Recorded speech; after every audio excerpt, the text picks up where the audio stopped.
The Horrible Gamers podcast may contain content not suitable for all ages. Listener discretion is advised. Welcome, ladies and gentlemen, to Horrible Gamers podcast, show number 486. We record on May 12, 2025. I am one of your hosts, Jesus Gonzalez. Those are the messages walks out. Today I'm joined by my co-host from the East Coast, the Beast Coast. You know I was going to say West Coast, Best Coast, man, but I caught myself. The mayor, Steve Withers, back. Welcome back, Steve. Welcome. Hey, how's it going?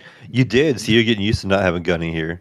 Like, no Gunny for 2 weeks in a row. It's like, oh, man, no Gunny. Or you come to accept that the East Coast is the Beast Coast. No, but we all know the West Coast is definitely the best coast. I mean, everyone that I know around here tells me, Jesus, that is the best thing you say on the show.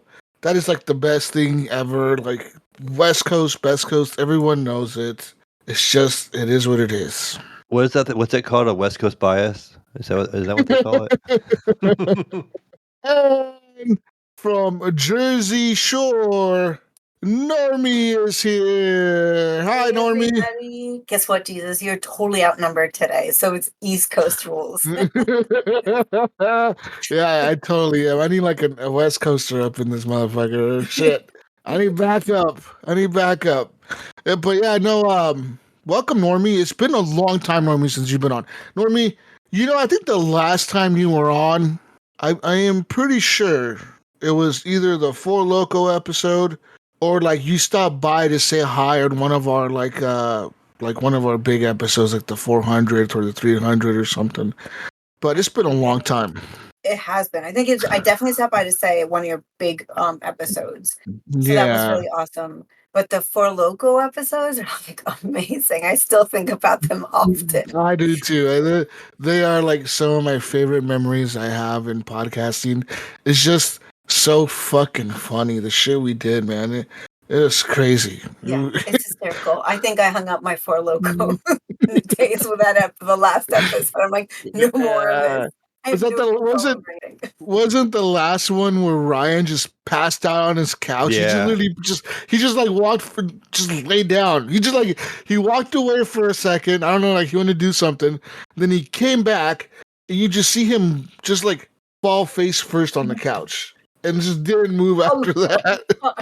But we also have to say, like, Brian had like 3 or 4 Four Locos. Okay, I could only get like halfway done, and I was already like blitzed. The guy drank at least 3 of them. Yeah, and he was pretty out for like an hour and a half. Gets back up and just goes with the flow, like nothing happened. Like never skipped a beat. I'm like, holy moly, he's a beast. Yeah, he did. I remember he passed out and then he did. He woke up like at the end and just kept talking like nothing happened. We're like, where the fuck have you been, dude? We've been watching you. We're gonna call the cops to go check on you, man. Like, why? We're like, he's not moving. Is he breathing? Let's count. Let's see if we can see him breathe. And then he gets back up and just goes with the flow. We're like, dude, you totally missed the whole show. It was a great moment. Yeah, that was awesome. But yeah, it's been a long time. I honestly think it's been like, I don't even know. I think it was before COVID that you were on the show, right? Like before COVID. So we're talking 6 years or more now, right? That's pre-COVID. Like we're talking pre-COVID. This is at least 2020, 2019 maybe, right? Oh man, it's such a long time. You know, for some reason the COVID years kind of went by really fast. I don't know if it was the fact that we were like in the lockdown and like you didn't see people out and about or like it just the years went by really fast. I don't know what the hell happened there, but like it's kind of weird thinking back like in COVID during the COVID lockdown or whatever, like those years went by really quick. It was definitely weird. And like, I don't know about you, but when, we could finally start surfacing out, I'm like, it felt like I was doing something wrong. You know what I mean? Yeah. Like, oh no, wait, am I supposed to be out here right now? And especially when like we no longer like the mask thing, you didn't have to wear it. And then I'm like, I don't have to wear this. But then like every hour I'm like, oh crap, I'm missing the mask. And I'm like, oh wait. I don't need it no more. Yeah, you don't need it anymore.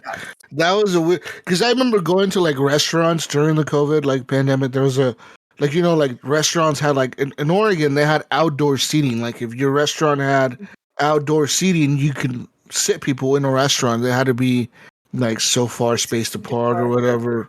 Yeah. So, but I remember going to a restaurant and I remember the lady asking us to show her our vaccination cards to get even let into the restaurant. We're like, I was like, Wow. this is so weird. Like this is some weird ass shit. Like it was like some like fucking like bizarro world that we're living in right now, man. I even told my friend, isn't it weird? Like we legit have to pull out our vaccination cards and like carry them with us and show people that like, hey, we're vaccinated. We can go in and sit down, right? Like, and if you didn't have one, they wouldn't let you go in. They They won't let just you in. wouldn't. New Yeah, they York did just. the same thing. We went to go visit, as always, New York. Yeah. And we wanted to go eat in restaurant, but again, outdoor seating. But in order for it to be seated or go in to buy food, we had to show like the vaccination cards in order to even get into the establishment. Yeah. So Yeah. it's pretty wild. And think about all those crazy rules we had back then, like some fucking insane ass rules. But hey, man, I get it. The pandemic was a pretty big deal, and a lot of people passed away, and a lot of people got sick. It's scary. I mean, it was a scary time. It was wild. That shit, that whole thing was like a freaking roller coaster, dude. It was like, what in the world is going on? I remember like late 2019, like around December and January of 2020. I was on Reddit and I was reading this stuff about like how in China there's this weird disease going around, and I'm like, what kind of weird disease? And I just kept reading more and more and more, and people on Reddit were saying like, hey, the military just got deployed out here. Like they're like forcing people to go into their houses and like breaking down stores and shutting them down, and like they're forcing people at gunpoint to go back home. And I'm like, what the fuck kind of disease does that? Crazy. The Right? fucking zombies are here. Oh That's shit. exactly Oh, what it is. It's The like, Last of Us. yeah, it's like exactly how it starts, right? And I'm like, Yeah. holy cow, I feel like I'm in like a movie, a zombie movie now. Like, Yeah, holy because cow, like it's another continent. Never. And yeah, how it spread. What? yeah, because you're reading this shit on Reddit and you're seeing all these people in China posting like, yeah, we're at gunpoint, and like the police are like flying drones and shit around the streets to like make sure nobody's walking around the streets. I'm like, this is fucking crazy. What the fuck is going on? And then all of a sudden they were talking about this disease that they didn't know what the fuck it was or they didn't have a cure for it. And I was like, what in the world? Then finally we found out what it was, kind of like it was COVID or like a flu-like disease. And I was like, okay, at least it's not like some zombie type shit. Like, Yeah, right. I was mad the way it started because somebody ate my favorite animal and they ate a bat. I'm like, would you eat a bat? They're so stinking cute. What's wrong with you people? I Like, guess. I mean, bat soup, I guess. I don't know. Is that a thing? I would assume it's a thing. maybe. There's just soup But for every animal, Normie. Tell me that. absolutely, I've had like turtle soup. Just don't tell my son that. He'd probably like have a conniption fit since he's a marine biologist. But Everyone has, there's a soup for everything. Trust me. There's rat soup. There's all kinds of soup. I'm sure Yeah. toenail soup, eyebrow There, soup. I'm sure there soup has for to be everything. soup for everything. Trust me. But yeah, so we're glad you're here. You're here. You're here pre-COVID. You're here, I guess, post-COVID lockdown. COVID still exists, but it's just the post-lockdown or whatever. So yeah, welcome back, Normie. We appreciate you being here. Appreciate And being part of your guest tonight, your guest list. yeah, Mayo, welcome back. And you can follow us on Twitter or the X at _horrible gamers. You can join our Facebook group, Horrible Gamers Podcast Community. Find us on Facebook, Horrible Gamers Podcast. Find us anywhere podcasts are played, pretty much. We are anywhere from iHeartRadio to Pandora Music to Spotify to Apple Podcasts. What else, Mayo? Amazon Podcasts, Audible iHeart. Books. Did you say Yeah, iHeart? iHeart. Yeah, what else? A bunch of shit. We're in all the shit, okay? Just find us. We appreciate if you rate and review us where you can. 5 stars are appreciated, but if you leave your criticism, we appreciate that too. I don't read it. I read it all. I read all the shit people talk about me. I read it all, Mail, okay? A lot of people don't like me. A lot of people What's like wrong with you. Why? A lot of Why? people You're so like much fun. a lot of people like Mayo for some reason. Well, People Mayo's say, cool. He's awesome too. yeah. People say I talk too much and that Gunny should talk more. I don't know. That's all I'm saying is I don't know. Right? I don't know. I try to give Gunny the seat. I give him the lead, and Gunny takes it sometimes, but not all the time. He's like a little shy sometimes still, but He's a little better than he was like 5 years ago, 6 years ago. So I hear. Anyways, shout out to Phantom Mank for the intro music, or Phantom Mank for the intro music, and Broke for Free for the outro music to the podcast. We appreciate them both. They're artists you can find on Apple Music, Spotify, and stuff. You can find their music there. Um, Also, Ricky Alfaros, thank you to him for some of the music sometimes I use of his. Yeah, and so yeah, let's get to talking about life and video games and stuff. I'll be honest with you guys. Last week I didn't play much. I just didn't play much. I played some more Expedition 33. I got to the point where I think I'm pretty close to Act 2.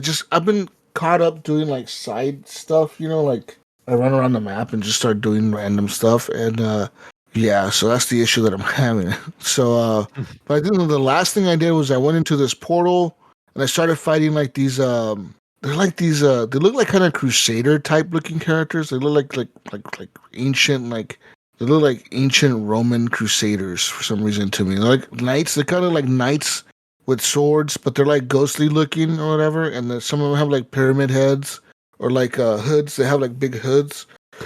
And Fun though. yeah, they're kind of cool looking characters, and it's like a cliffy looking area. It's called the cliff something, cliff sides or cliff hills or something.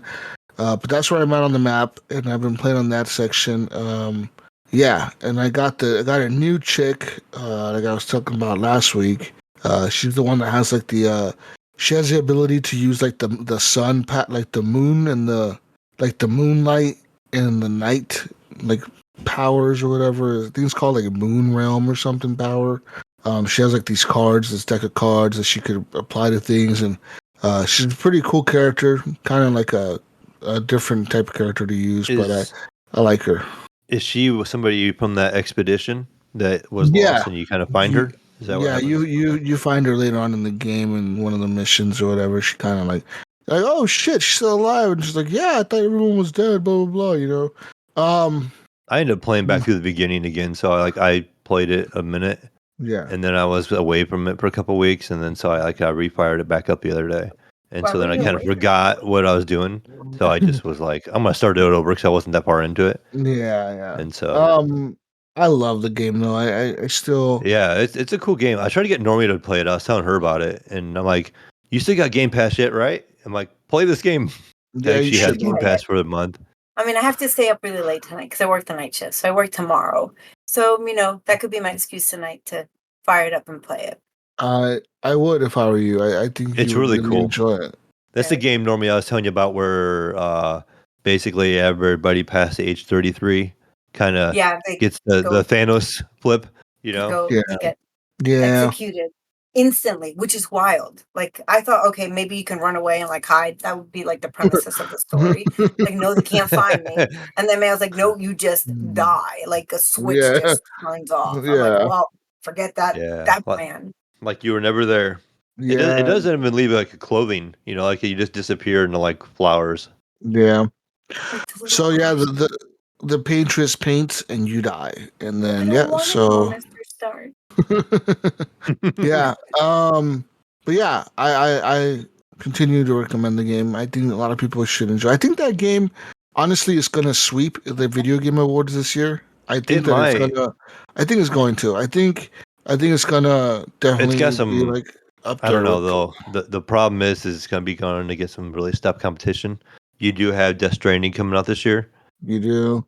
And you know how Death Stranding is, like especially that's going to be an interesting comparison because both of them are going to have really good soundtracks. Yeah. Death Stranding had a really good soundtrack, and so does this. So like, I'm really impressed with this in soundtrack. I like it. And Expedition. That's going to be a real tough one. Right? It's like you see those two side by side. It's going to be hard to pick. So the gameplay is I would say it's third person. You're third person. Almost like Baldur's Gate 3, kind of like isometric type view, kind of like top down at an angle, and then you run around, you're platforming, and then you fight these creatures, and then you fight things, and but when you fight things, you enter into a combat stage, kind of like a turn-based type thing where they go, then you go, then they go, then you go.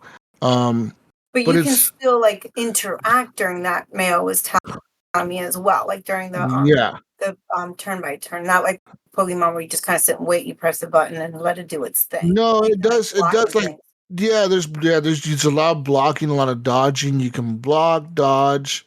So Like a you do bonus all attack, that. right? Like when you Yeah, attack, you can hit like A at a certain. If you're using a controller, you hit A yeah, at the right time. You can do another attack, and you hit A at the right time again, so you can get like 3 hits instead of one. yeah. You get like And then bonuses or whatever, QTEs that give you bonuses. So there's stuff like that. So it's not just like sitting there like a Pokemon game.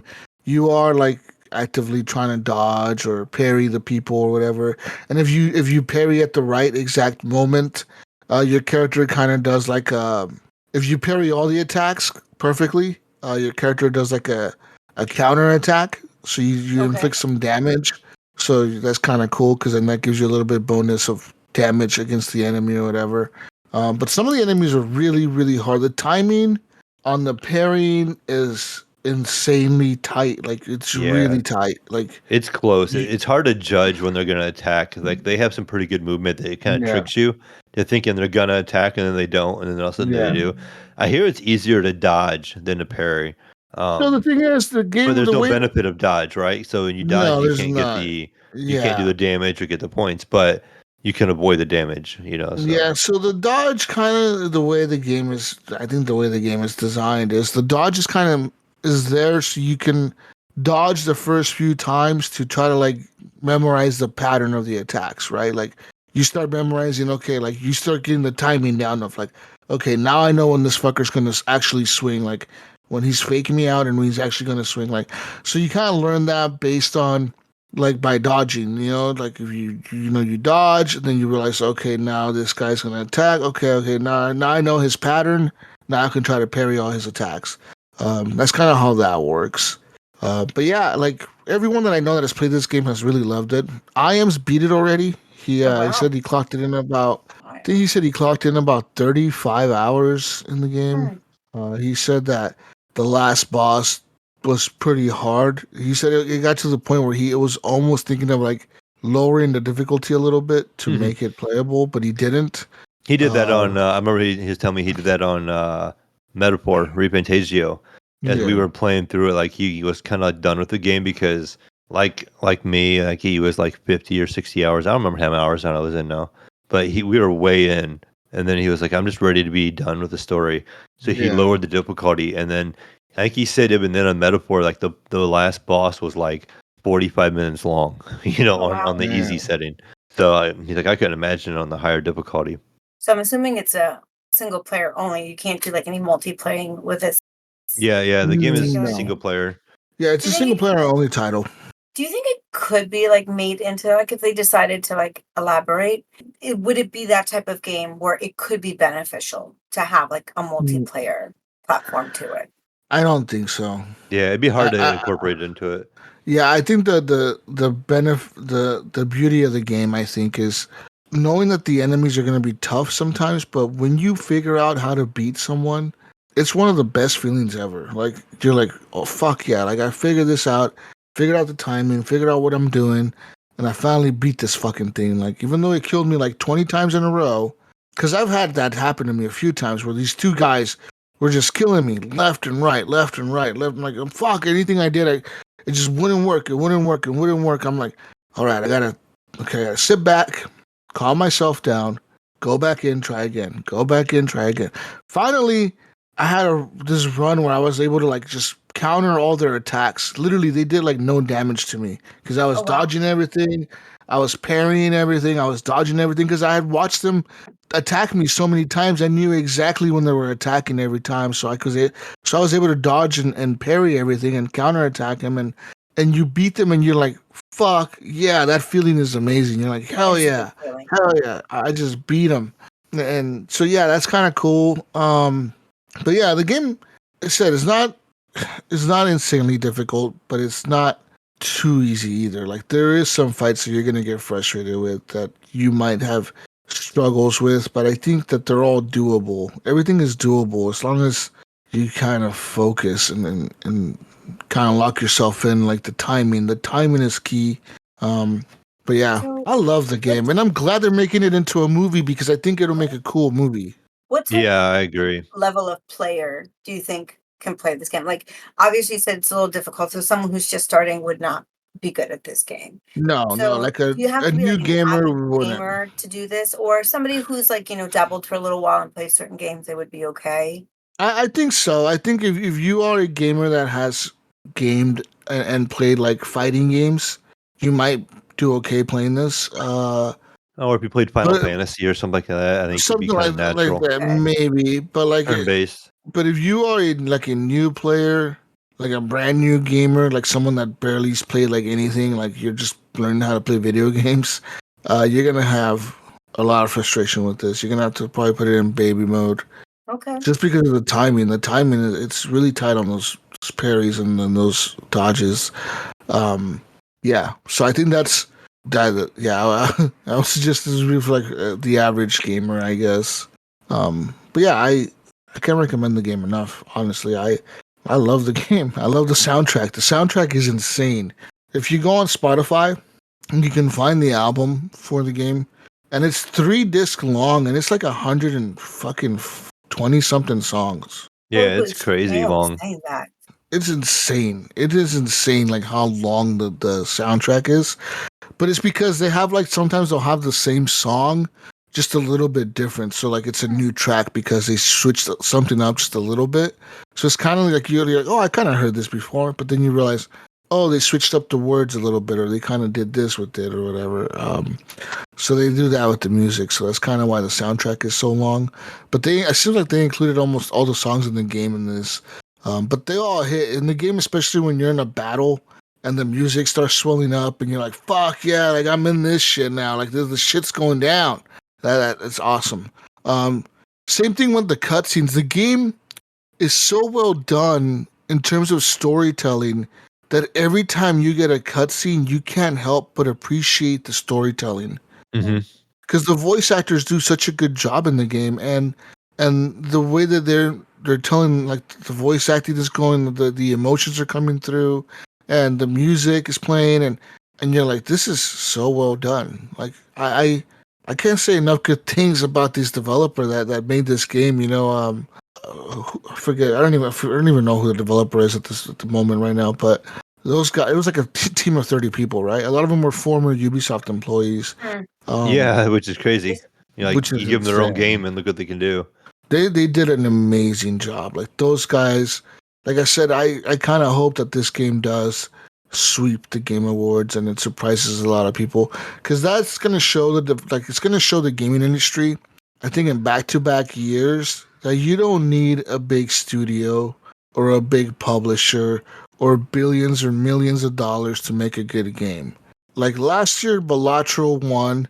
It was made by a single dude, like from Canada, that like just made this card game and switched it up a little bit and changed the rules up in it, and kind of like added his own style to it. And then this game came out and is made by 30 people, former Ubisoft developers. They kind of just, you could tell it was a passion project and that they really wanted it to be good. And then it's a beautiful fucking game. The graphics are really, they're some of the best graphics I've seen, to date this year in games.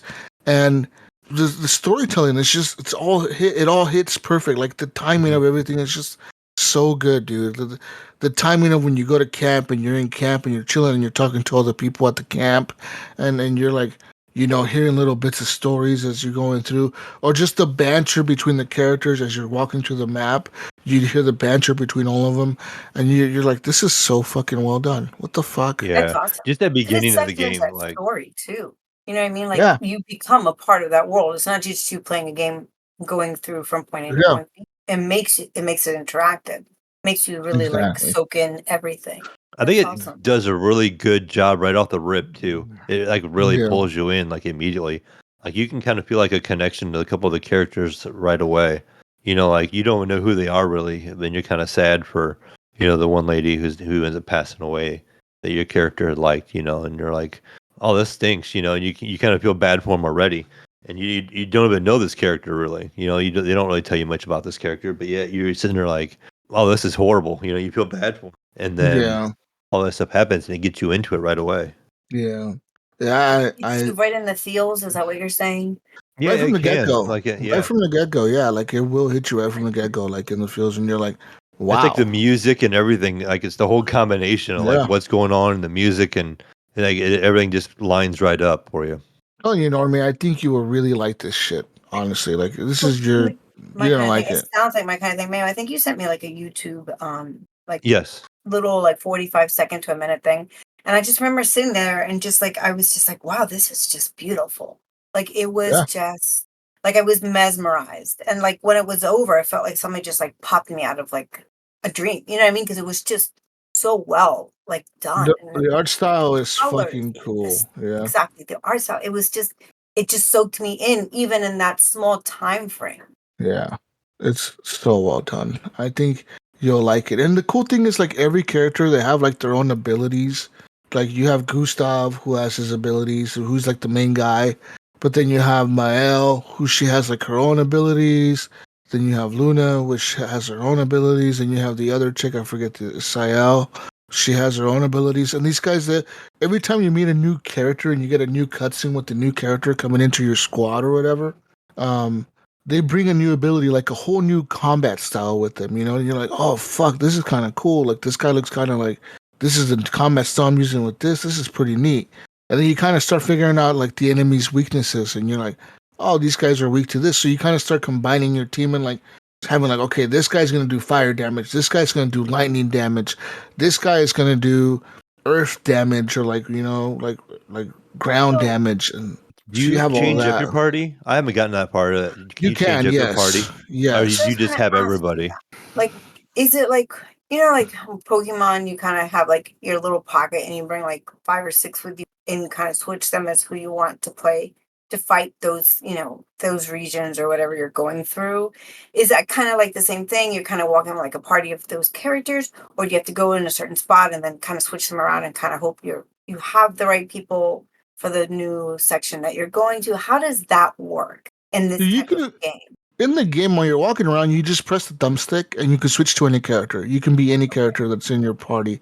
Um, once you're in a battle, there's 3 people in the battle, and if those 3 people pass out, like if they die or whatever, or Yeah. they get defeated, it'll say the backup expedition. Like it'll ask you, do you want to deploy the second expedition team? And it'll pull up the next 3 characters in your party. But if you only have 4 characters, it'll pull up the 1 extra character. Okay. If you have 5, it'll pull up the 2 extra characters. So like yeah, like so there's 3 characters per team. If they get defeated, then it'll be like, okay, do you want to pull up these other the backup party, and then you can pull up the other characters. Um, so yeah, there is revives. There is all that. Some characters have a revive ability. They can learn how to revive other people.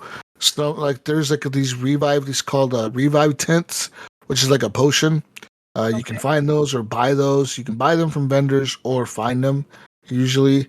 Uh, but they do get used up in battles. Like if you're in a battle, really tough one, and you use up all your revive tints, like that's it. Until you find more or buy more, you don't have any.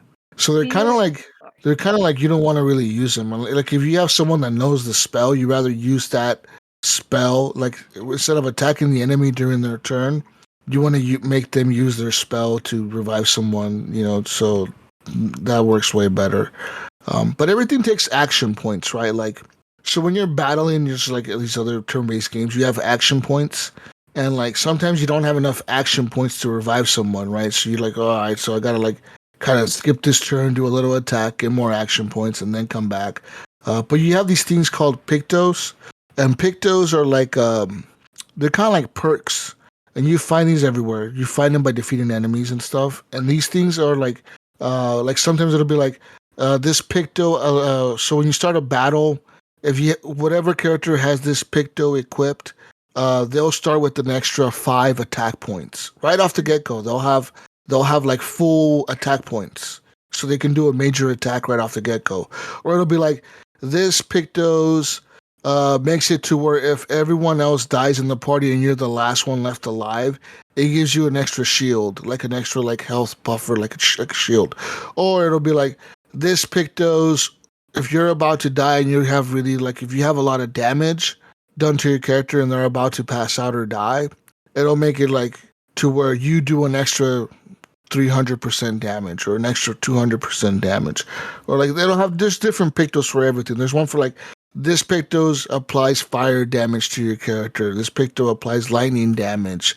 This picto makes your character resistant to fire or whatever. Like so, there's different ones, right? And you kind of want to switch those up depending on the type of characters you're trying to run, because those really help in battles.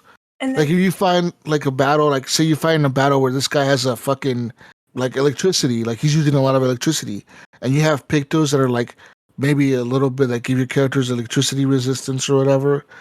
You want to equip those before you go into that battle. and the more you play, does your characters gain like more strength? Like it's a little bit like an Yeah, RPG kind of yeah. feel Every to time it. you, The more you do, you get stronger. yeah, so in like a Dark Souls type sense, every time you reach this, like it's like a flag. Usually, you can rest at that flag. When you rest, your character's health goes up, and all their like their because you get three they're called I forget what they're called something. They're like something tense.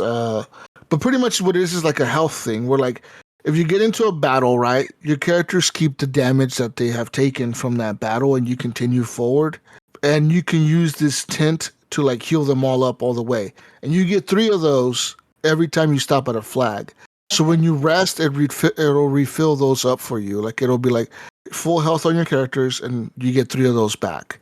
Sometimes you don't want to do that though. You don't want to rest in a flag because resting at a flag does kind of like respawn all the enemies around the area.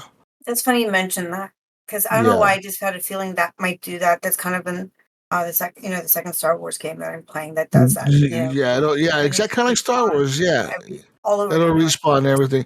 But the cool thing is that every flag that you stop at, you can also like if you just fought a bunch of enemies, your characters gain XP, and you can put your you can assign your attribute points to like health, defense, attack, speed, agility.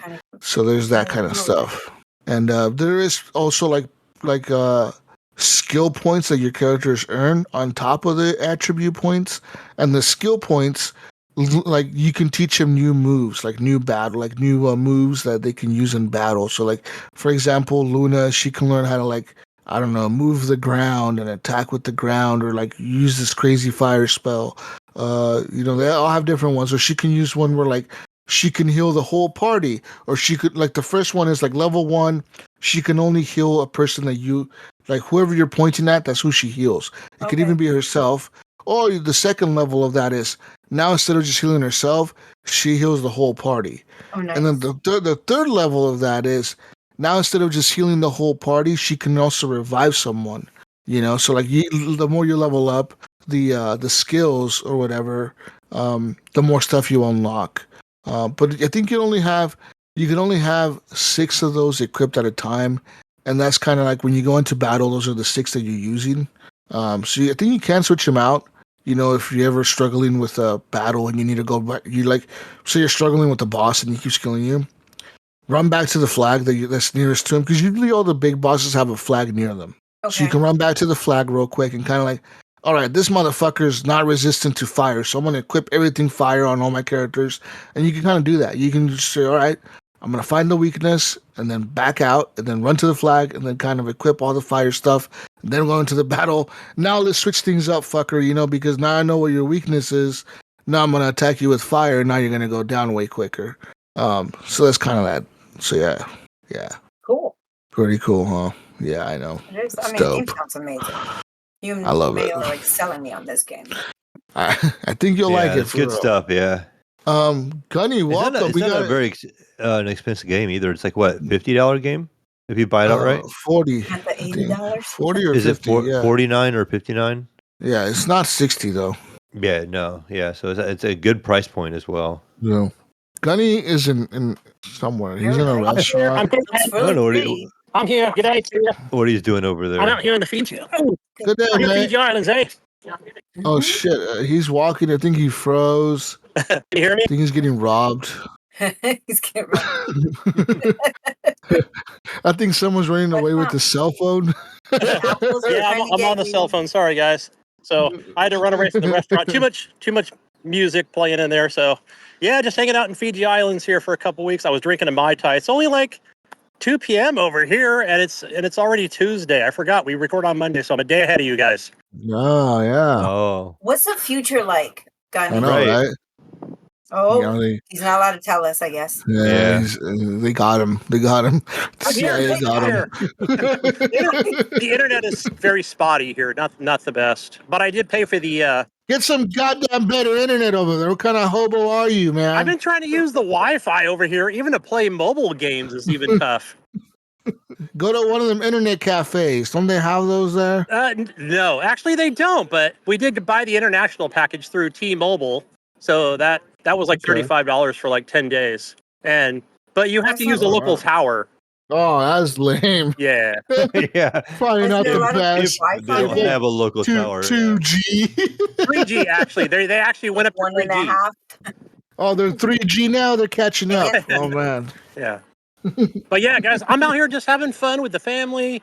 Out here for a wedding. We went to the wedding reception, see all my wife's family, and tomorrow is more sailing and snorkeling, and a lot of alcohol consumption. So just having a blast. That's Three very badass. perfect combinations. Yeah. I don't know about all that. Like- Alcohol and anything is. I don't know if it's a good combination Well, with that's what alcohol I'm and saying. I'm sailing, like, snorkeling. make sure- I don't know. Yeah, You don't become alcohol fish and water. Alcohol and water. Throw a shark in there, then I don't know. Shit can get really crazy. Gunny. Yo. Oh Oh, shit. my Hey, so when are you coming back, Gunny? I will be back on. I think we.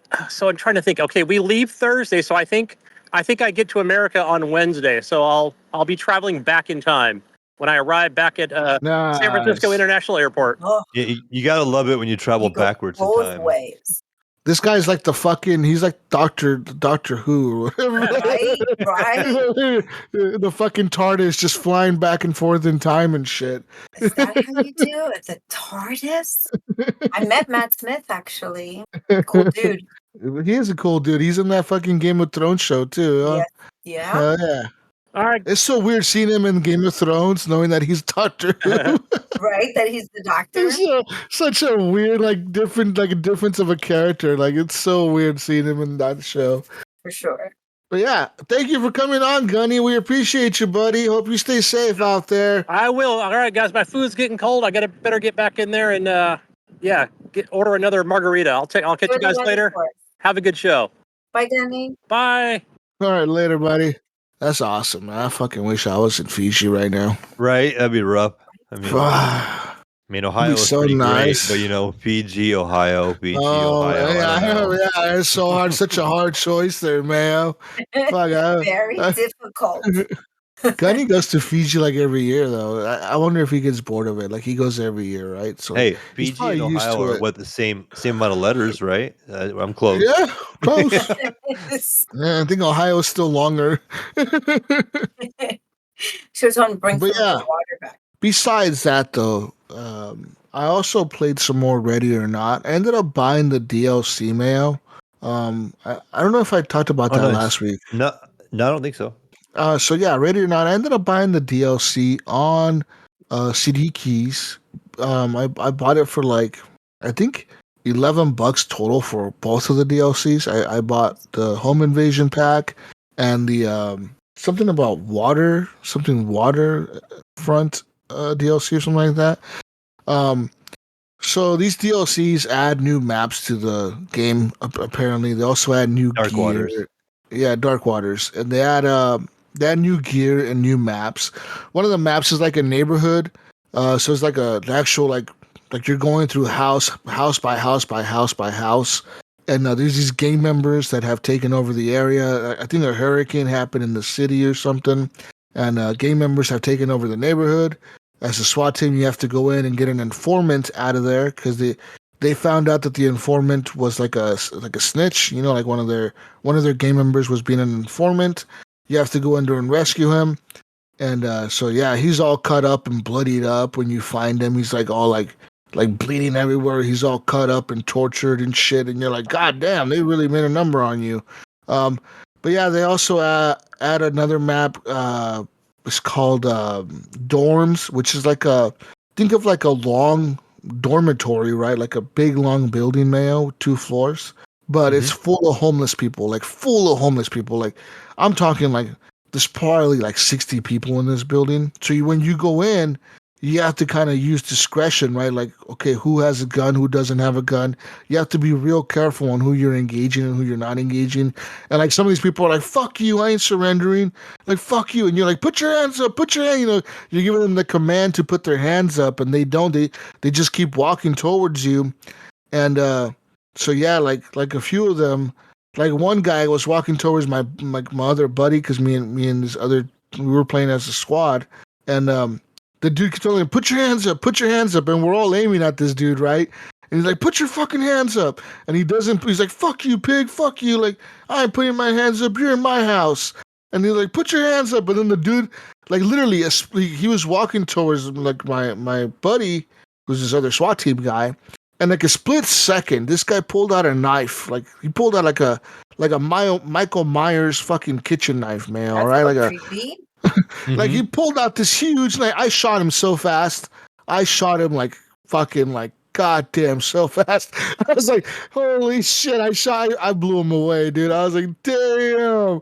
I could not imagine being a real cop. That's so stressful, dude. You fucking like dealing with this type of shit all the time because like that's just crazy. Like how fast someone can pull out a gun on you, dude. And like they also Yeah. do it. They also do it to where like when they're surrendering, they're like, okay, we surrender. And as they're going down, they'll all of a sudden pull out a gun and start shooting at you. So you gotta like keep an eye on them as they're surrendering. And even if they have surrendered, sometimes they'll pull out a gun and try to come at you or a knife. Or like sometimes they'll grab someone hostage and put a gun to somebody's head. And you're like, fuck, dude, like put your hands up. And like, fuck you, what are you gonna do now? And you're like, oh shit, like I can't shoot the hostage, and like so you have to get like to take like a headshot or wait for one of your buddies to get behind him and shoot him in the back or something. So yeah, like that. So it adds like a neighborhood, it adds the dorms, it adds another one. It's like a house. It's like a house you raid.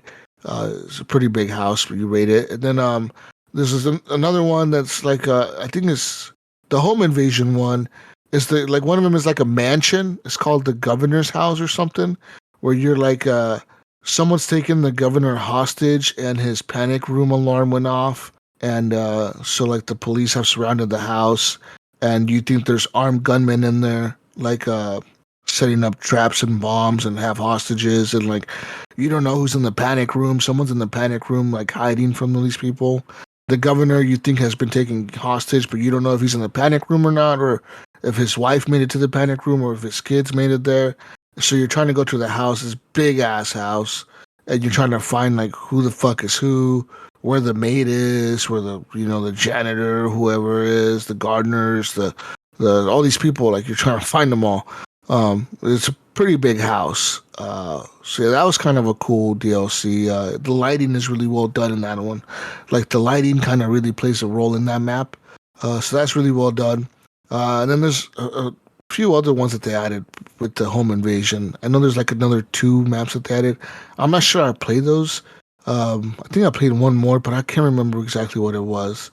I just remember how quick the NPCs could change on you. Like you'd be quick. you really had to secure them up because like as soon as you were sleeping for a second, they were pulling a weapon and you had to like shoot them. And you're like, oh my gosh, that was so quick.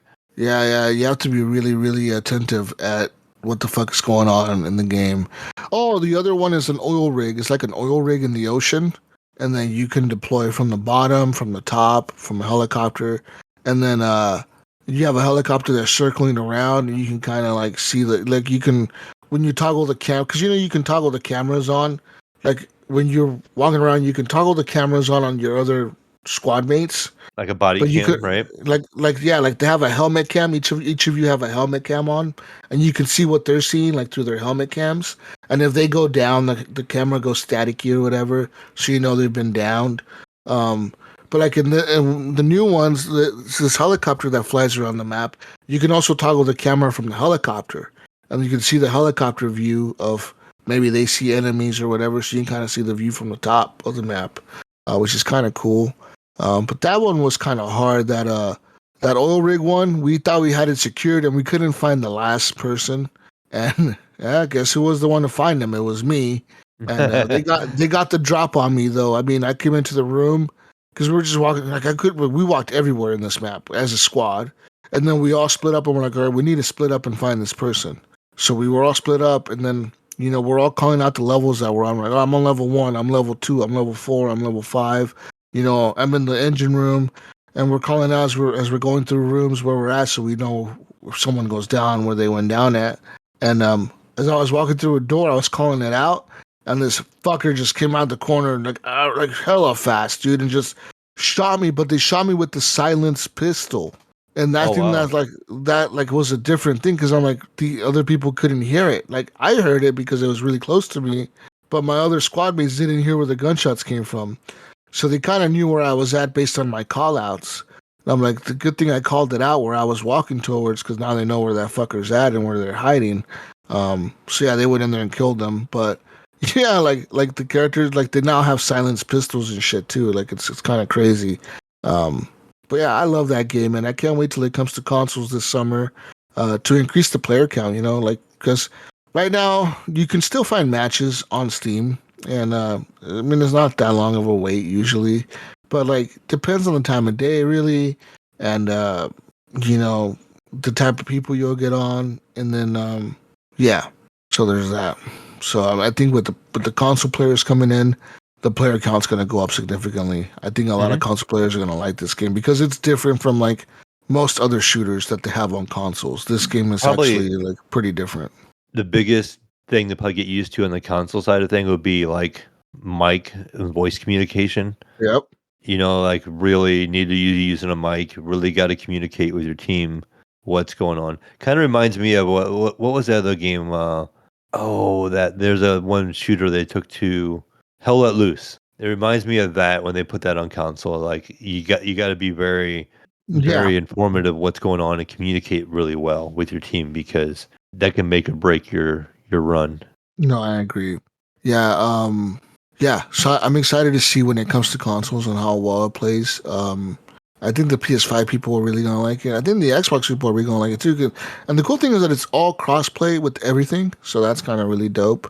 So I really look forward to playing it with the console people. And if you're a console player and you're listening to this podcast, and I know you're like, "Oh, this PC player bullshit," I know, man. Like I really look forward to playing with you. Like I will friend you, and I will play with you, and I will run with the missions with you, and yeah, I'll probably be better than most of the new players because I've been playing the game for a while, right? So like I kind of know how fast people react, kind of know some of the maps. I don't know them perfectly by the back of my hand, but I know people hide in beds, people hide under beds, in closets, behind doors. They can move rooms, they can chase you down, they can try to strategize to flank you or whatever. If they know you're coming up a certain hallway, they can try to run around the map and get behind you.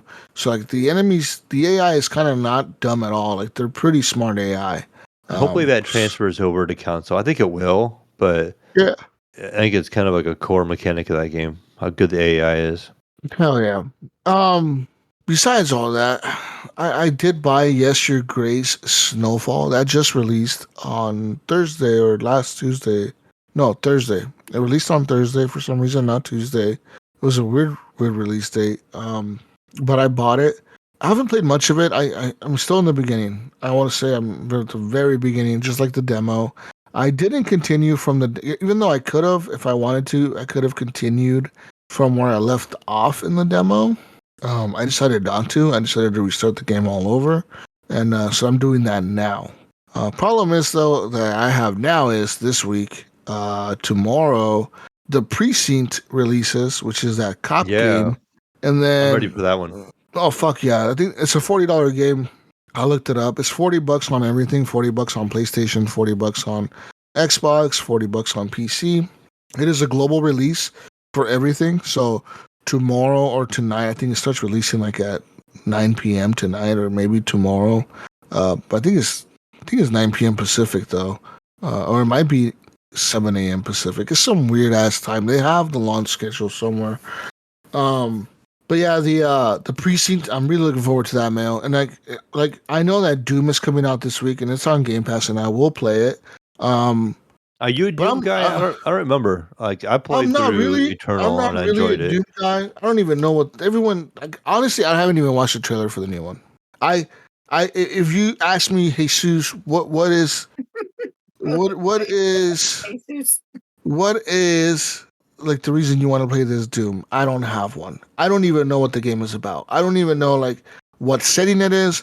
I don't know anything about it. I don't know anything about anything at all. All I know is people like there's a special Xbox controller that people bought. And there's a limited edition that somebody got in the Discord group, and that's it. I don't know jack shit else, man. I don't even know what setting. Isn't it like medieval setting or something? I heard it's medieval. Is it medieval, or am I tripping? Not really medieval. I can't See, really I don't even know describe what it. it is. I don't It's even know like what it is. I don't know how you describe it. I'm like you're basically in like a hell realm, and you're going through and fighting demons. So it's Okay. not even. I mean, it kind of has, I guess, medieval appeal a little bit, but like because you're going through like these old castle-looking things, like the old dungeons or whatever. All right. But I guess you could make it sound or feel medieval, but I mean, it's just a lot of shooting Jesus Yeah. and a lot of weapon upgrades and just a lot of rock music and just You should going not through be and just shooting Jesus. Do not shoot Jesus. correct. But it's good stuff. Yeah. So yeah, I don't even care. I'm gonna play it though. It's on Game Pass. I have Game Pass. Um, and yeah, and like weirdly enough, I'm looking at the release time for the Precinct. Uh, I'm looking at the release window bullshit. Right now on the Steam, and I don't know if I ever seen this before. It's a weird ass time to release a game, but they're releasing at 2 a.m. That is a weird time. 2 a.m. on the Xbox and PlayStation, and 8 a.m. on Epic and Steam. Where's the origin of the game? Could it be where they're I just located say at? because it maybe time zone related. Yeah. But why is Or it 2 it a.m.? wants to Why look is it 2? hardcore. Is it Eastern time? 2 a.m. No, 2 a.m. Pacific time for the Xbox and PlayStation, and 8 a.m. Pacific time for the Steam and Epic people. So you're telling me I'm gonna have to buy this on PlayStation Mail? Maybe. I have a Pro, Might right? have Like it'll run. It might run really good on the Pro.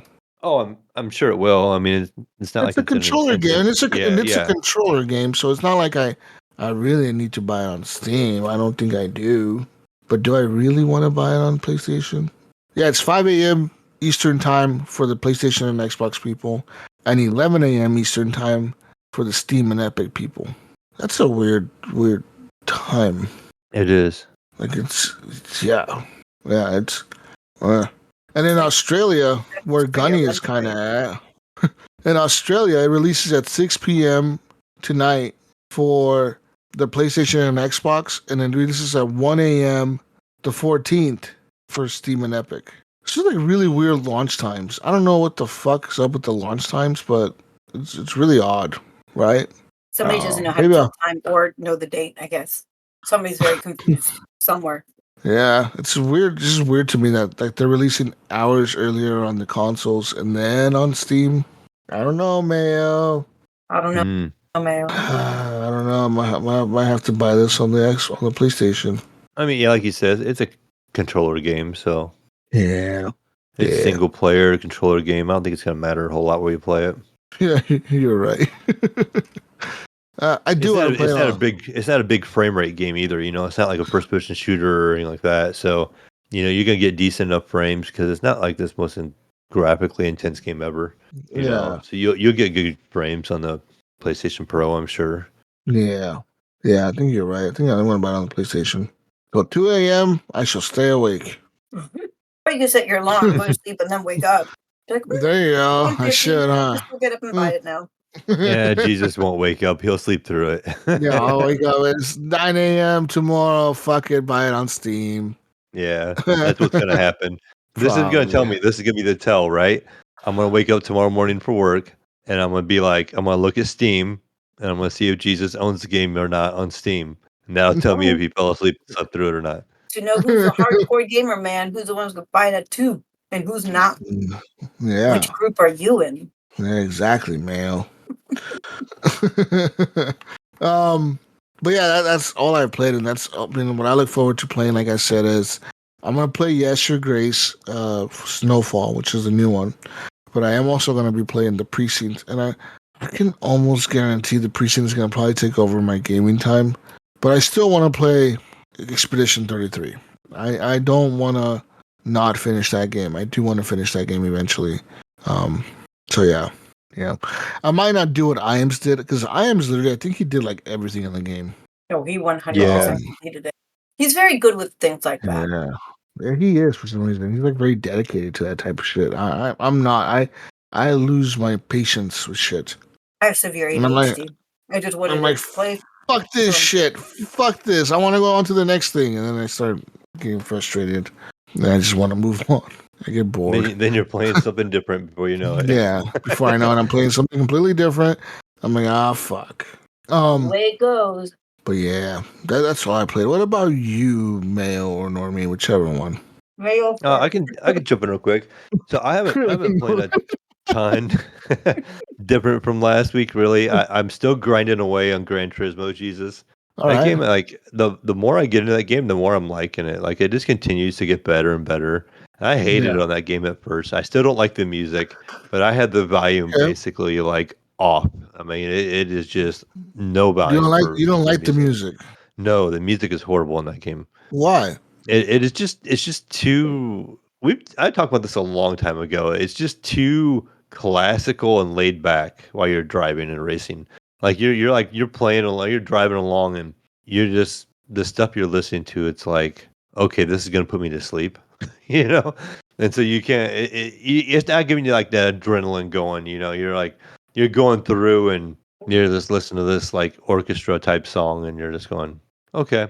It'd be better off in some kind of RPG or something, you know, not in a racing game where you're trying to race other players and it's all like sophisticated sounding and stuff as you're going down the road. But the game is so good, like uh, once you get past the initial like race, some of the stuff in the racing events, once you start getting into the deeper events, it was really hard for at first, and then I kind of started figuring the game out, like learning kind of better how I wanted to take some of the corners and you know entering next in corners and started getting used to the faster cars and then I just changed a lot. So then I kept unlocking more and more cars, and then they do a weekly challenge every week. They do 5 different races you have to do, and you'll get a ton of money from doing those races, and then you'll get like this roulette chance at getting a car or like these unique car parts that you can't like buy in the shop. So it's something you can get completely unique by doing those challenges. So I try to log on like every week, complete those challenges now, and then I kind of jump back off. But the Say game those also, things. Jesus, go ahead.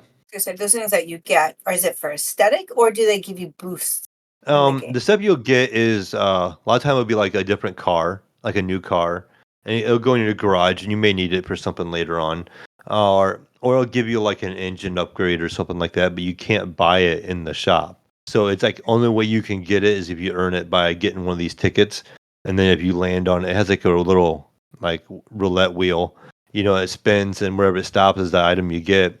So you don't know what you're gonna get every time, but and so you kind of keep acquiring things. The downside is like you'll get like upgrades for a car you don't particularly drive or use. So because there's 500 cars in the game, so you can get special upgrades for each car. So I'll get like a drive shaft for a car I'm never even gonna drive. You know, so like sometimes that can be a downer, but then you can also win a whole car. So you're like, oh, cool, I got a nice car. But I have my collection in the car because it rates you by how many cars you collect, and then it opens up more races. The more cars you collect, the more types of races that open up and stuff. And so, like, I have maybe just under half the cars now, and I have pretty much a car for any kind of race that throws at me now that I can Cool. drive and pretty much get through. So the challenge kind of got a little easier, but it's still challenging because they do A little bit like RC Pro Am. right, yeah. Good old RC Pro Freaking Am. love Wow, that game, RC Pro Am. that Love was that one of my game. favorites on the Nintendo. Hmm. Um, later on, you get like these longer races, and you'll have tire wear and fuel economy, and you can change how how much gasoline the car will use. It has a fuel map, You can change that on the fly between 1 and 6. So if it's on 1, the car is getting all the fuel at once and it's full power. If you bump it up to like 6, it's running really lean. It's not getting as much fuel, but it's not making as much power. But you're going to get better gas mileage. So maybe you want to try to get an extra lap or two in, before everybody else, because everybody else have to pit. It would be like a 10 race lap or 10 lap race.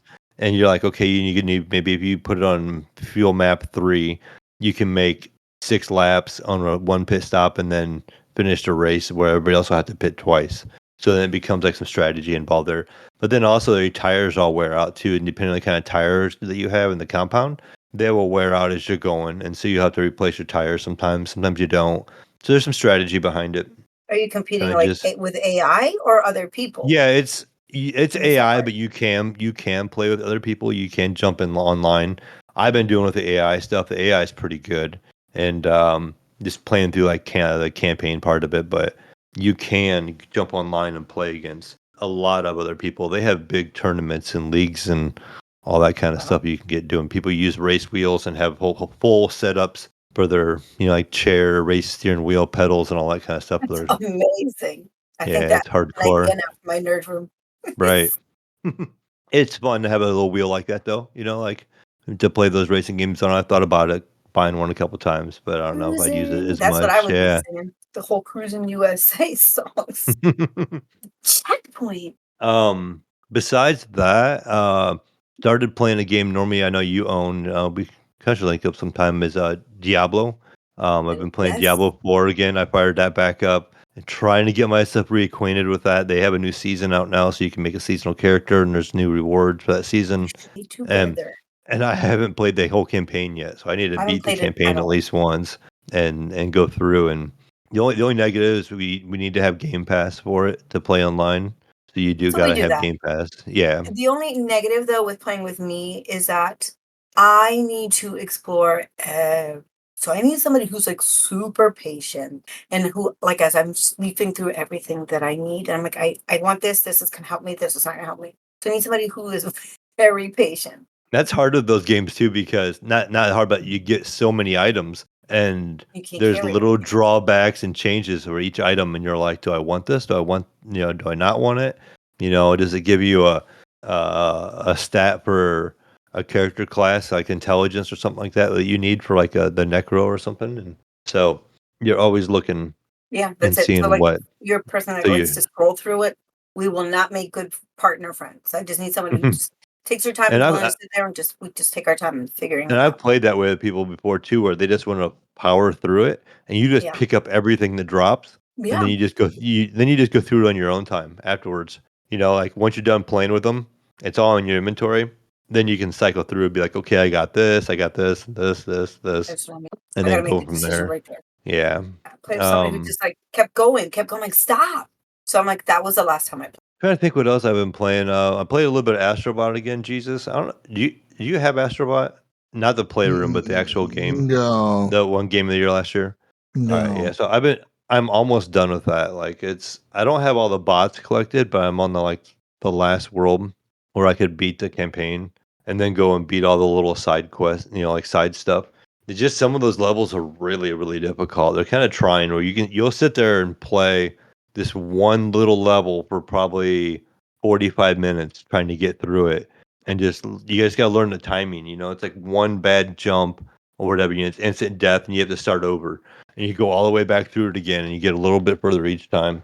And then you just kind of learn like, okay, I have to jump at this point in time, I have to do here, I have to dodge this, and just keep going through it. And eventually you get them. It just takes a little bit.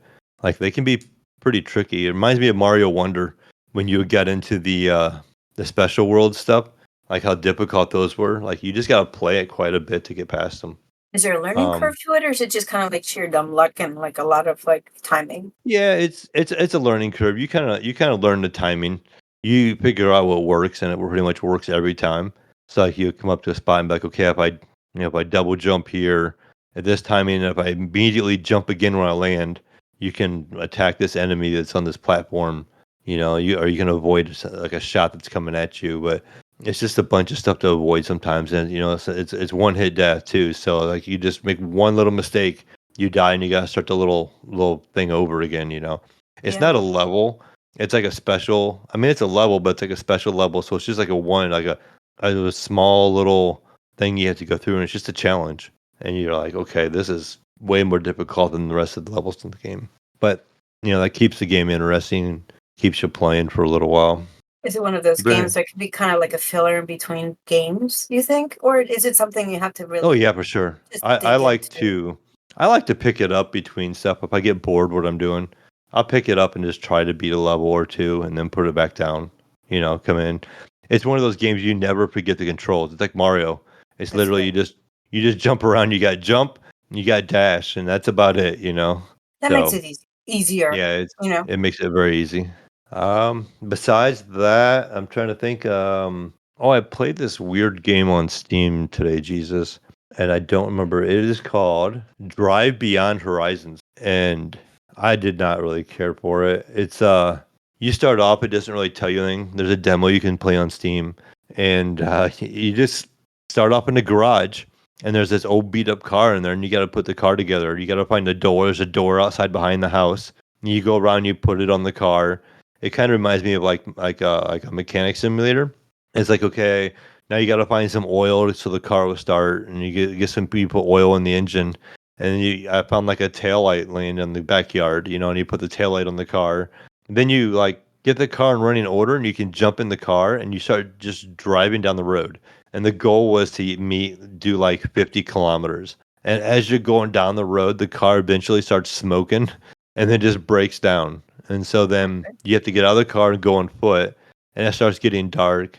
And all of a sudden, like at night, like these zombies start coming out. Oh And boy. you get this gun and you can kill them. It's very simple, right? But it's very crude, graphic wise. It's nothing hardcore, nothing like that. And so you kill these couple zombies here and there, and then you're trying to find more car parts and get your car going. You jump back in your car and you drive a little further, and that's pretty much all the demo was. But it was like this almost like mechanic simulator game and like a little zombie shooter at the same time. Kind of But fun, actually. just Does it very old plain graphics, nothing does it fancy. play any creepy music as like the zombies start to approach? No, it kind of has like an 80s vibe to it actually, the Oh, music. So the music, a lot of people like in the reviews they were talking, they were like they liked the music of the game. It was kind of had some good 80s type music to it. sounds like fun. But there's a demo on Steam you can check out for free. But like I said, I wasn't a huge fan of it. I played it that little bit, but yeah, it's called Drive Beyond Horizons. But that's pretty much all I've been playing. What about you over there, Normie? So my playtime is more limited now. I wish that I could, play more things. So there's a couple things I kind of like dabble in between. You guys had mentioned earlier, like the simple games where you just really can't forget the buttons, right? It's like two buttons, pretty much two or three things you can only do. But like the one game that I keep going back to, and that's when I really want to sit down and play something, but it's kind of hard because you leave a big game, and in my brain, I forget how everything moves, the mechanics and stuff. So then I'm dying for a while, and I'm like, God, now I get frustrated. But like I picked up a couple months ago Jedi Survivor because I really loved the Fallen Jedi, the very first one. So I want to Hmm. continue this series. Plus, I'm a big Star Wars fan, so I'm like, why not live in this world any way that I can? So I've been playing a little bit of that. It's just hard for me because of the stupid like wall walking, climbing, jump Oh, things. the wall running and Yes, like my brain understands it. It just can't always like tell my fingers what to do. So I finally get it. And then at the next one, I'm like, oops, I forgot how to do this again. So, it's a little bit of a learning curve.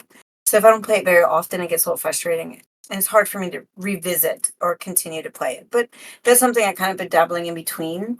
And then what's he, then I did play like the Harry Potter, the Hogwarts one. And I've oh gotten yeah, that's such a fun game.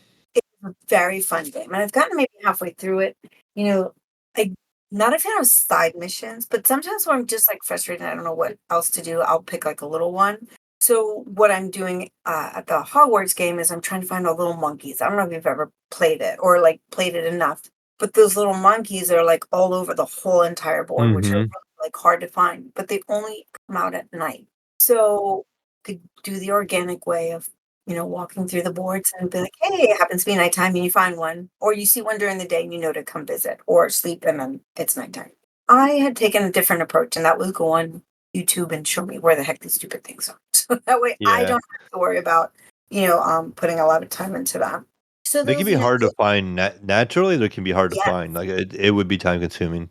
And at first I had no idea what they were until I'm like, you go through the storyline, eventually it'll show you. You'll come through the part where it says, hey, here's a little side mission. Can you do this for me? So, and I'm like, you know what? How many of those stupid monkeys I passed around this whole entire board and now you tell me this? So, I had to go back and just cheat a little bit to find a lot of them. I think I'm still missing like 3 and they're like really hard to find. So they're Mhm. the most inconspicuous spot because they're not always exact where they're located at. So trying to find them is a challenge. But really, really what I focus on, and I'm like old lady now, I focus on like the mobile games. So, I know that Mayo, you were over a couple weeks ago and we did the New York trip, but you saw me with the Monopoly Go game. Like Mhm. I fought to play that game. Like I'm like, this is the dumbest game ever. I'm not gonna play Monopoly on my phone. And then, I have a friend and she's like, please, can you please play? Then finally I'm like, okay, you know what? I'll humor her. I'll play the game. That's how Just they so she get gets you. they do. And I'm figured, I'll help her out. We'll play. I probably play for like a little bit and then I'm done. Well, it's been like, over a year and a half now. And I play like all the time. And, the Harry Potter puzzles and spells game is the one I play like all the time also. But Monopoly Go kind of now is put that in the back. You know what I mean? Mhm. So, I still play that every day too. So those are the ones that are easiest for me because it's on my phone. I have 5-minute breaks here and there, and I can sit there and actually focus on those kind of things instead of like firing a whole console. And I'm not a PC player. So those are like the kind of games that I tend to play because they're quick, they're easy. It's so convenient to play. But like I need to tell myself that I'm just going to allow myself like a couple hours a week to just focus on just me playing something that I totally love because I love these games. In Mhm. general, just to play. So Yeah. a little at a time. Just trying to adult and then trying to find time to do like the little things that I like. Right. What about I know we played this a little while back, you and I played it together, Split Fiction. What did you think of that as an outsider, like kind of coming in jumping into that game I did like that and game a not lot. I like the whole teamwork thing. Mhm. So those are the kind of games I like. Because what is the other one? I think you mentioned it with Greg. It Takes Two? It Takes Two. Yeah. So it kind of gave me a little bit of that feel Mhm. of It Takes Two, because you're playing. Essentially, you're trying to work as a team together. But you have to finish the different sides of the puzzle in order to complete your mission. And those are fun. Those are good team building games. And I thought Mhm. that those were really it was a really good game. And I like how you little mini chapters, right? So you go through one chapter, you finish it, and now you go to the next one. And it And changes from fantasy to sci-fi is kinda neat yes, how it and did the that. storylines and like depending on, what person's what, they have like their own little storyline and like their own creativity mode. So I thought that was a really like little genius idea how to, because they're sharing like the same dream is like that's the premise, correct? Like the Mhm. one girl's trying to get and kind of splits into the other girl's like dream. So I like that. I like that you can pick at the beginning of the game if you're going to be the one character or the other. And you can do that, like, when we quit playing, like, if we jump back into the game, you can pick the characters over again. So you could pick the other person and continue that person forward, So, like, at any time, you can switch characters too. Not, like, on the fly. You'd have to stop the game, Right, and save reboot it, it. but then when you rejoin the game, it's gonna ask you what character you wanna be, and you can switch it up. Yeah. That and I thought that was really cool. I do like the whole teamwork thing, you know. I'm a Mhm. fan of multiplayer games. Um Anything like that's RPG and like multiplayers are like my favorite kind of things because I'm very good at dying over and over again as you saw. So like to have somebody like playing with me that's, like we're kind of keeping each other's back. I do enjoy that. So those are like my Yeah. type of favorite games. And that's a fun game for that too, because there's no real penalty in death, right? You just respawn and you keep going. And sometimes even the other player can kind of help you out and kind of drag you through the level a little bit. I think the second level we did when you're running through the ogres and we're trying to climb up the side of the building, like if you just die, like the other person can keep on going and they can just clear the level, and you just keep spawning, and you just try to make it after that, and you get to a point And I where like you can games like that. stop. Yeah, so that's I always think nice. Castle Crashers was kind of like the same idea. You're playing these games together as a team, and if one of you guys die, the other person can come and like revive you in the middle of trying to fight whatever they're fighting, if I remember correctly. So Yeah, they have on Castle Crashers. I remember they would be like knocked down on their back, and you could run over to them, and then you had to hit there and tap the A button, and you were like performing like CPR, and then you would get them up, because like how well you did the CPR would be like how much health they would have when they were revived, so they wouldn't die again right away. which is fun, and Castle I Crashers is a like that. fun game.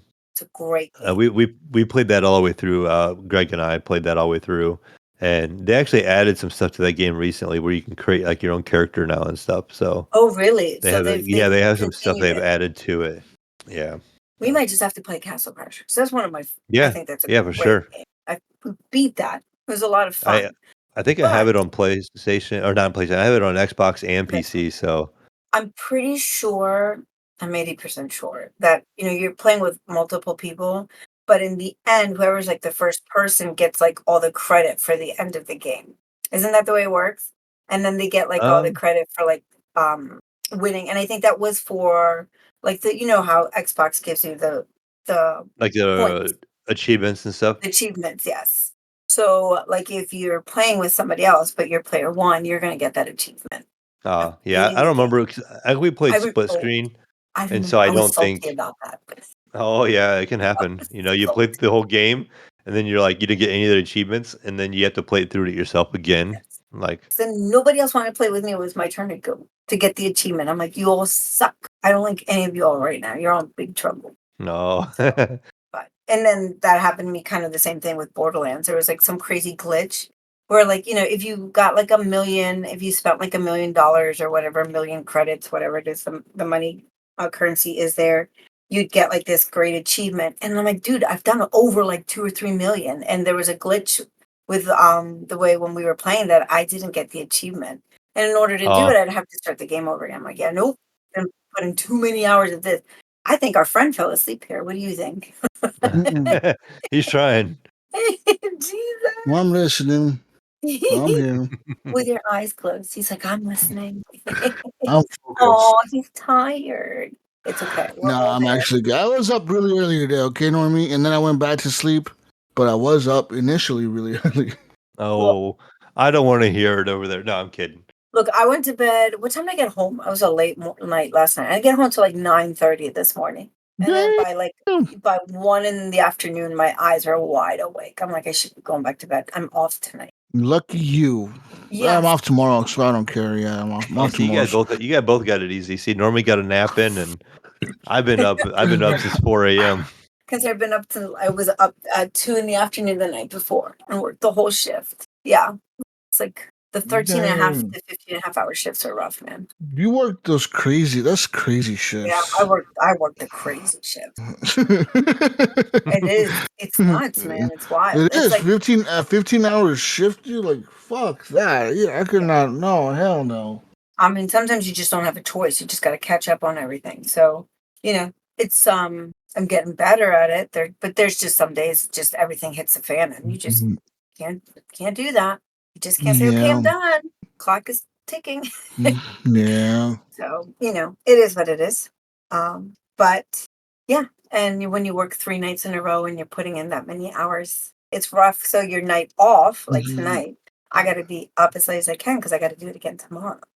So you gotta force yourself to stay up, even though you want to go to bed, even though you're like, I could go to bed right now, just lay in bed and pass out. I can just watch one episode of blah blah blah. Yeah, That's one a trap, episode. right? That's it. And what do you do what do you do to stay up, Normie? I see you drinking coffee. Coffee is my friend, like my friend. So I all my cleaning and everything for like time. So it's like, good thing there's a lot of space between the houses because I'm sure the neighbors. Like the opposite of people. What was that? So you're like opposite of normal people. You just up all fucking night doing random normal people shit. All random normal people stuff. That's exactly it. Vacuuming, making beds, washing dishes, whatever, and then if I find something good on Netflix to like binge, then I'm to like 3 or 4 hours binging that, and I'm like, well, maybe I should wash some dishes. So it's crazy. Normally he's gonna be out there at midnight mowing the lawn, Washing her car. My lawn escape. No, I have not said anything. And it's okay. Y'all can make fun of me. I make fun of myself all the freaking time. But my lawnmower broke last summer. I had somebody do the lawn for me. So for the very first time in my life, I'm mowing a lawn. Never. I did it for 20 seconds, right? I did it for 20 seconds 20 years ago.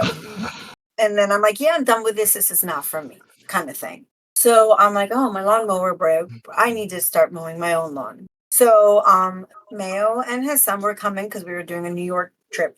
And I said, hey, would you mind helping me put together my lawnmower? Which he did. And then I'm like, oh, can you show me how to start the lawnmower? Like, I have the concept. I get it. You pull on the thing and it goes, boom, boom, turns on, and you push that thing all around. And try not to cut your feet, just the grass. So he showed me. I'm like, that looks easy. I tried so hard and nothing happened. Like, I could not get it to turn on. And he's like showing me. And I said, you know what? Maybe I'm just a little shy because you all are my audience and you're watching. I'm okay. I'll figure it out next week when I have to mow the lawn. Well, next week comes, which was a couple of days ago, and I can't get this stupid thing to turn on. So I'm like, it has nothing to do with people watching me because nobody's watching me now and I still can't do this thing. So I had to call one of my neighbors, be like, hey, do you think you can come over and run the lawnmower on for me? Like, sure, just let me finish work and I'll be right over. See, this is the stuff. It is like almost 6 o'clock at night and I'm going to mow the lawn because I have to be up all night. So yeah. Now the best part with that is like, I could not let go of the little handle because then it would shut the mower off and I'd be all SOL again. So I have a little gate in front of my house that leads to the side of the grass. So I'm sure whoever's watching this is probably having the time of their life, like laughing, because I'm holding the mower with my left hand, trying not to cut my foot. And with my other hand, I got to pull the little lever on the white gate. And I'm like, well, I have to pull the gate towards me to open it. So it takes really 2 hands. So now I'm sticking my right foot under the gate and trying to pop that door off while not trying to like let go of the mower and possibly mow stuff that shouldn't be mowing, like body parts, right? So that was fun. That took about 45 seconds to a minute and a half to kind of finagle how to do that. But, with the exception of a couple little bald spots in my lawn now, it wasn't so bad. Next week is going to be a problem when I have to turn this on all by myself again. I thought of you the other day, Normie, when I was driving back from somewhere. I was going by and somebody had like like the little robot vacuums you can get at home. Yeah. They had a lawnmower like that. It was a lawnmower, and it was mowing their lawn for them. And there was nobody like in the yard. There's this little looked like a little kid's lawnmower, right? And it's just driving through the yard, and it's just like mowing the yard for them. And then the grass is really tall, and it still managed to like go through it. And this is kind of funny. Went by and I seen that, and I'm like, that's what Normie should have got. You should have got like the robot version of a lawnmower, or maybe an electric start lawnmower. That might have helped too. I wish I had known that before I did that, because after I put my little blip on Facebook, everyone's like, oh, you should have gotten the electric one. I'm like, what? There's an electric one? I'm like, how does that work? They're like, oh, you just press the button. I'm like, why did nobody tell me this? I thought when they said self-propelling that it would, kind of like pull forward with me, because I'm like, I don't need to be a kite behind this thing either. But nothing about a push a button and there it goes. So, but you probably didn't think you wouldn't be able to start it either. So yeah, so it's like I'm learning a lot of new things in this new chapter of my life. So I know I can mow a lawn.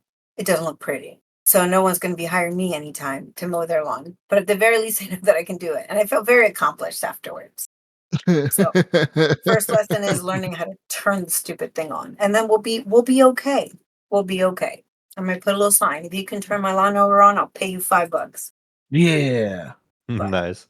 So did Mayo tell you that he came to visit me and we went to New York? He did. He did. He told Favorite us about place? this last week. Yeah. Yes, it's a lot of fun. Hopefully, I didn't bore him too much because we're walking everywhere. But I took him to the Oh best pizza no, it was a place good time. ever. Was it the best pizza place ever, Mail? It was pretty good. Yeah, I mean, the best Yeah. pizza I've had in a while. It's amazing. That Right. New York style pizza. I don't know. It was good. Was pretty good. I love that place. Every time we go to New York, I got to stop there. And then Greg and I ended up getting the same exact like awesome pullover from the Nintendo store. So that Oh, was really really? cool. Yeah. It's really awesome. It says Nintendo and then in Japanese characters, I think it says like New York under. So it was actually really cool. Like the writing is Japanese. Like, what does it say? Like, Yeah. probably Nintendo in Japanese, probably, and then I it don't know. says like I New have to look York at it City again underneath because I it. think one of them says like New York, obviously, and then in English, but I think underneath it does say like Nintendo and the Japanese characters. So it was really cool. It's a really cool sweater, and it's funny because Nice. we were at the top floor, all three of us, of the Nintendo store. And then my son disappears downstairs. And I said, look, I'm going to be right back because I'm going to go get the pullover that I saw. As I go down there, Greg was already at the same exact spot. And I said, hey, I'm getting that one too. So it was really cool. It was a lot of fun. Got to ride the train. Going in was easy. On the way back, I got us a little lost. We went. We You had took the to scenic pretty much route, just is bounce. all. We did take the scenic route. We took a couple of trips extra on the train. But Wow. I think all We in were all was prolonging the train ride. that's right. Now, coming out is harder, man. I don't know why they make it so more complicated to leave. I guess they want you to come to New York. They just don't want you to leave. Maybe more options because us coming in from where we came in from is pretty much. Straightforward. Yeah, and then when you're leaving New York, there's so many options where you could possibly go, so it makes Yeah. it a little more confusing. What were some of the places that like you were shocked to see that the train system can take you to from Penn Oh Station? yeah, we were talking about that. I was surprised that you could go, Jesus, you could go all the way to like Boston from New York. So you Yeah, I can could jump see on a that. train there, and then you can Right go from Penn down. Station. It's what was it, Philly? I'm trying to Philly. remember. And Yeah. was it further south as well? I can't remember now. I don't remember But any more south, but I definitely knew Philly and then Mass, which is crazy because the train station, people are like, oh, we're going on the train. You think of like maybe Harry Potter, like the whole giant steam engine thing, but it's not.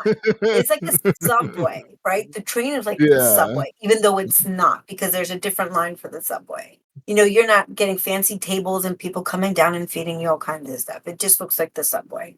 But it's interesting, like to me, it just threw me off that I'm sitting like pretty much like I'm riding on the metro.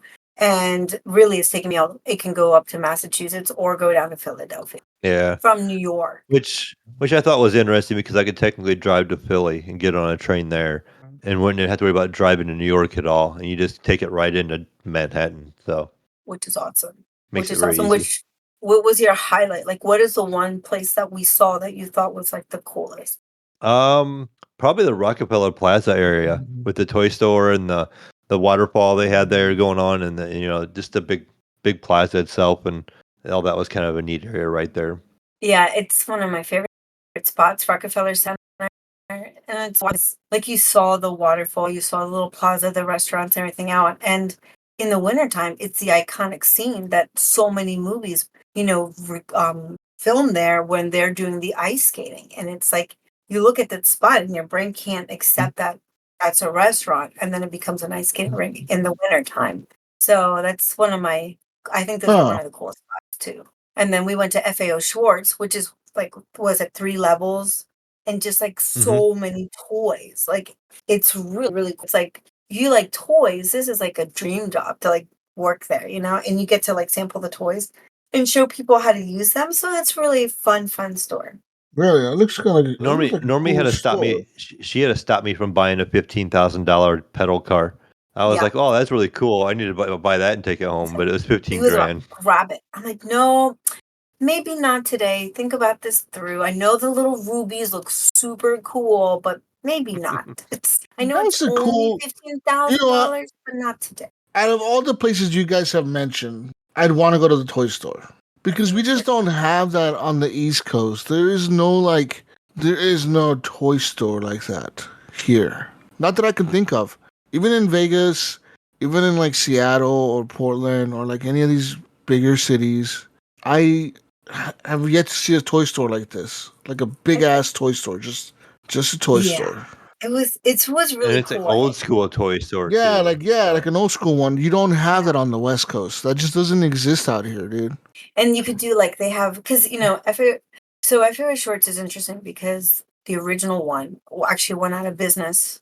I think before COVID, and then somebody else kind of bought the name and the idea, and they put it back in, if I remember correctly. But FAO Shorts is also an iconic store because if you, and I'm dating myself, if you ever seen the movie Big with Tom Hanks, the story is about this little kid who makes a wish who wants to wish he was older and he wakes up as an adult, right? So he's in this toy store and he's like playing the little chopstick song like on a piano, but it's a big giant piano. So he's playing with like jumping The on it. floor piano, right? Yeah. The floor piano, exactly. So like you can actually go do that at FAO Schwartz. So I mean you could buy one too, but you can also test it out there. So there's like a little line to do that. And then before the original FAO Schwartz right before it went out of business, maybe a year or two before, if you see the like the reboot of the Smurfs movie that came back with Neil Patrick Harris, those little Smurfs are running around the toy store and it's actually in that store. And we had been there like 6 months prior to them filming that movie. So when the movie came out, we looked at the time, we're like, dude, we were there like 6 months before they did that. So it was it's a really Nice. cool place. But I have to say my favorite one is the second Lego store I took you guys, the big one. Mhm. Because if you go inside, it's like 2 levels, and as you climb up the stairs, it's almost like a windy. I shouldn't say it's my favorite store because my number one favorite store is the Harry Potter store. But anyways, as you go up the winding stairs of the Lego store, you have like a New York scene, like a building, and you have like these 3 Lego characters and scene like popping out. So it almost looks like you're climbing up a big New York like skyscraper in a way with like Batman and the Joker, and this time they did a theme of like the Ghostbusters. So yeah, it's a lot of fun. So Jesus, you're next. And I always tell anybody who wants to go to New York, come to me. I will take you because I never ever get tired of the city. And we'll go eat some amazing pizza. Nice. All right. Definitely. Oh, one quick thing that she hasn't talked about, Jesus, I never mentioned. She's got her own pinball machine in her house, Jesus. I do. What? Yeah, Mommy's she's got got a a pinball legit machine. pinball machine. And That's Mayo fixed it for me badass. because I I don't know. did somehow. I don't know Somehow. who. Their show name, like remain nameless. Someone touched it in the house, and one day it didn't work the next day. And Mayo and Greg are like, "Hey, can we play this?" I'm like, "Oh, it's not working." And then he started tinkering on it, and he got it to work. I'm like, "So we can now play Doctor Dude all over again." But I do have a full size pinball table, or not table, but a pinball machine in my dining room because who needs to eat in the dining room? It's all about the pinball. Yeah. Good stuff. Badass. For sure. All right. But Anything else? Is it news time? No, I would say it's news time. All right, hold on, real quick. You guys talk, and I'll be right back. All right. Real quick. Or we could just take a quick break. It doesn't matter to me. Either way. No, Break and break.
All right, it's news time, Mel. Let's get into some news the time.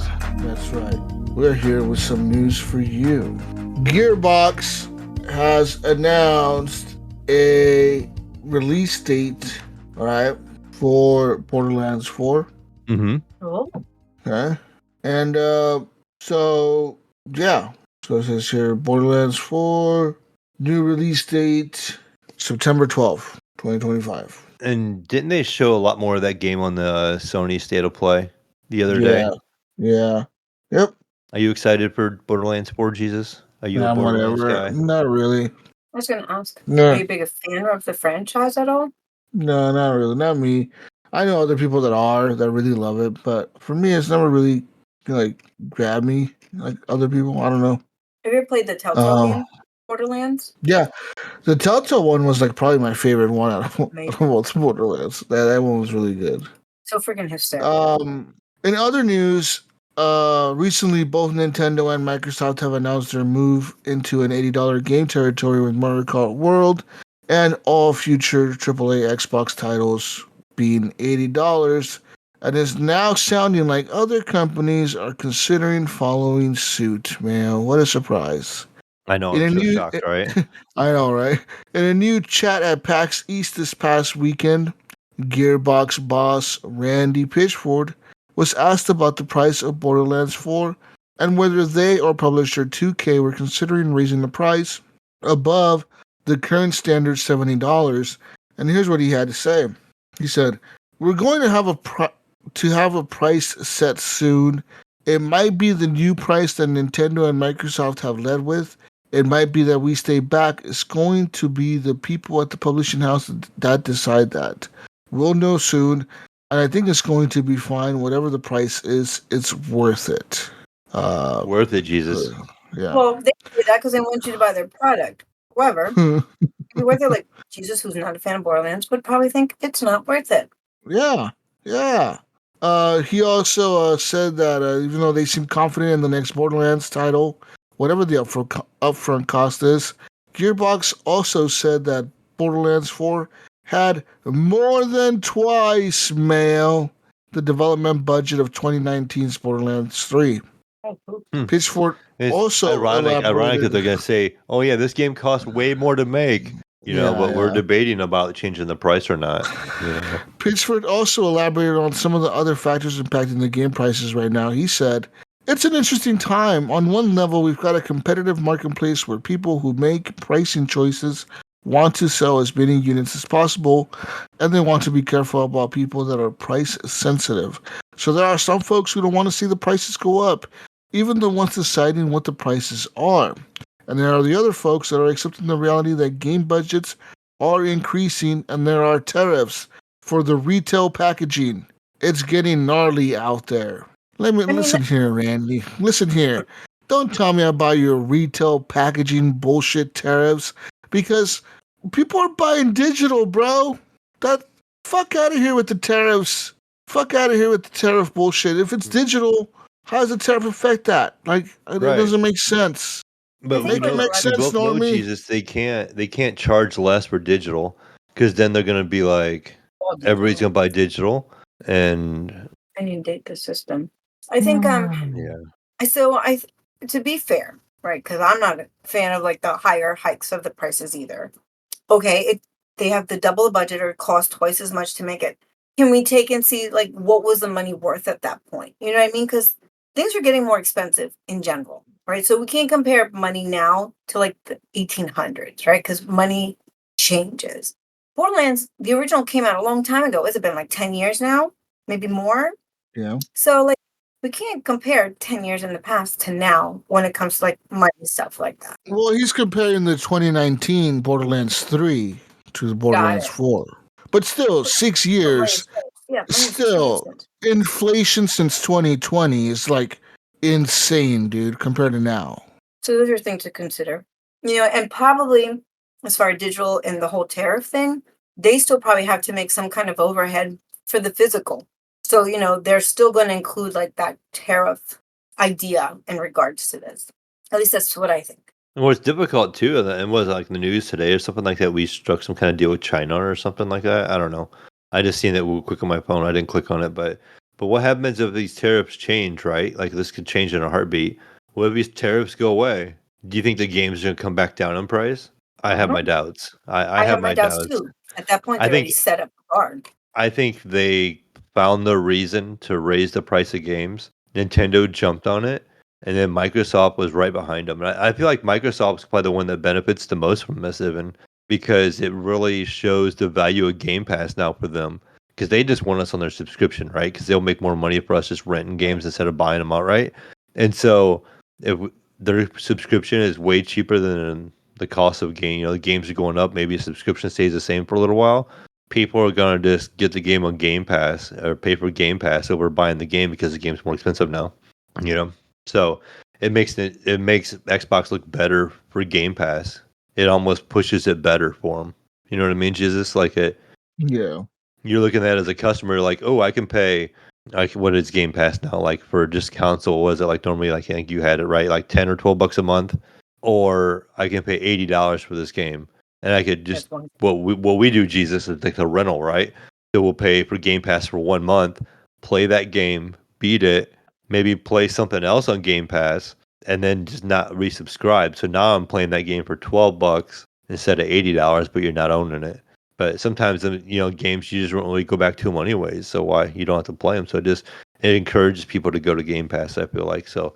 I'm not surprised Microsoft was right behind them and changing the price, in their games. And I'm sure Sony won't be far behind either. Do you think it'll hurt them? Like, do you think? No, I don't think it will. Unfortunately, like I mean, I don't want to hurt them, but I mean, like I feel like it's people are gonna pay for the games no matter what. Like they don't consider, whether it's 50, 60, 70, 80. I don't think until you start hearing like 100, you start thinking, triple digits. It makes them think, a little more on it. But to them, it's just $10 more. Okay, I must pay $10 more, and I'll get the game. I don't know. I think it could. I think it might hurt them. Because like I understand we have a younger generation of people who are playing this game, but a lot of them, there's a good chunk of us at this age group that are still playing these games. And I think at some point, especially if the economy is like crap, it's going to be a matter of, do I buy a game? Is the significant other, if there's one involved, going to be okay with it? Or do we have to put like money towards food, and other adulting things? I think it might slow down their sales a little bit. I don't think they're going to, until it becomes more normalized, I don't think they're going to do as well, at least in the That's beginning. why I feel like it's going to encourage you to get Game Pass. That's why I think it helps Microsoft. It'd be like, okay, I can't afford it this month, but I can afford $12 for a 1 month Game Pass, subscription, and then play it on there if it's on Game Pass. Gears of War comes out normally. The next Gears of War comes out and it's $90, and it's on Game Pass. You could play it on Game Pass for 1 month, beat it, and be done, or you could pay the $90 and buy it. So you may just be more prone to, if you're not hardcore into it, just Me, do I the would one buy the month. game because I like the campaign, but I'm not a campaign girl. I'm in the online experience of like Gears. hmm So that'd be something I would play like over and over and over again. But I see what you're saying, right? So like if you're the person that just likes the campaigns, if you're not a multiplayer kind of person and you just want to play games straight through, more or less, not thinking about like the side quests, I can see that being beneficial. I think with like loved franchises, it might be a little different. Especially if you have the multiplayer option, because I think that opens up the game in a whole nother way. There are very few games I think people would play over and over and over again after beating them because they love it. Like hmm Twisted Metal 2 was a game I probably beat like over 150 times that I just could never get enough of beating the game. But how many games are there out there that people would replay over and over and over again? That is And just then like, games are so long nowadays too. It can take so long to finish them. It's a chore sometimes. and that's it. People are busy, lives are busy. They have other things that take over, or, someone like me who has a smaller attention span, play for a little bit and you're done. Anything else Yeah. over there, Jesus? Yeah, I got more news. More news. 4 games have been confirmed for Xbox Game Pass in June of 2025 so far. First game is called The Alters. You explore an emotional sci-fi game with a unique blend of survival, adventure, and base building elements. help Jan Dolsky, the sole survivor of an ill-fated space expedition, create alternative versions of himself to escape a hostile planet and tackle personal turmoils with his unconventional crew. The second game is called Firebreak. Firebreak is a 3-player cooperative first-person shooter set within the enigmatic Federal Bureau of Control, the FBC, as the Bureau's headquarters faces a deadly and prolonged siege by otherworldly forces. Only Firebreak, the most adaptable response unit, has the skills to restore order. And isn't the FBC from the game Control? That's what I was just there thinking when you were talking about that. Yeah, pretty sure it is. The next game is called the Rematch. Control one player on your team and compete in a fast-paced 5 versus 5 matches from an immersive third-person perspective. Normie. It's like a soccer game, 5v5. 5v5. But you only play as one player, and you have, I guess, 4 other players on your team, and you're all playing soccer against another team of 5. There you go. And then Against the Storm, which is the console release date, which is a dark fantasy city builder where you must rebuild civilization in the face of apocalyptic rains. As the Queen's Viceroy, you lead humans, beavers, lizards, foxes, and harpies to reclaim the wilderness and secure a future for civilization's last survivors. Those are the 5 games coming to Game Pass in June. That's right. Also, yeah, that's right. You heard it here first. Also, in other news, move on to more news. Grand Theft Auto 4 Mayo for the PS5, Xbox Series X, and S is reportedly in development and has been for a while. According to the latest rumors from known Rockstar insider Tez 2, a spruced up version of the open world action game could release later this year, then followed by a remaster of Max Payne 3. According to the GTA forum, Test 2 said someone at Rockstar had hinted at a GTA 4 port, and by now it should have gone up a year in development.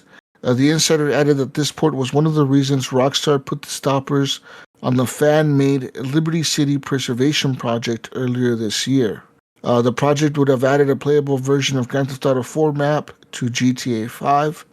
So apparently Microsoft sued the people that were doing that mod and told them to stop.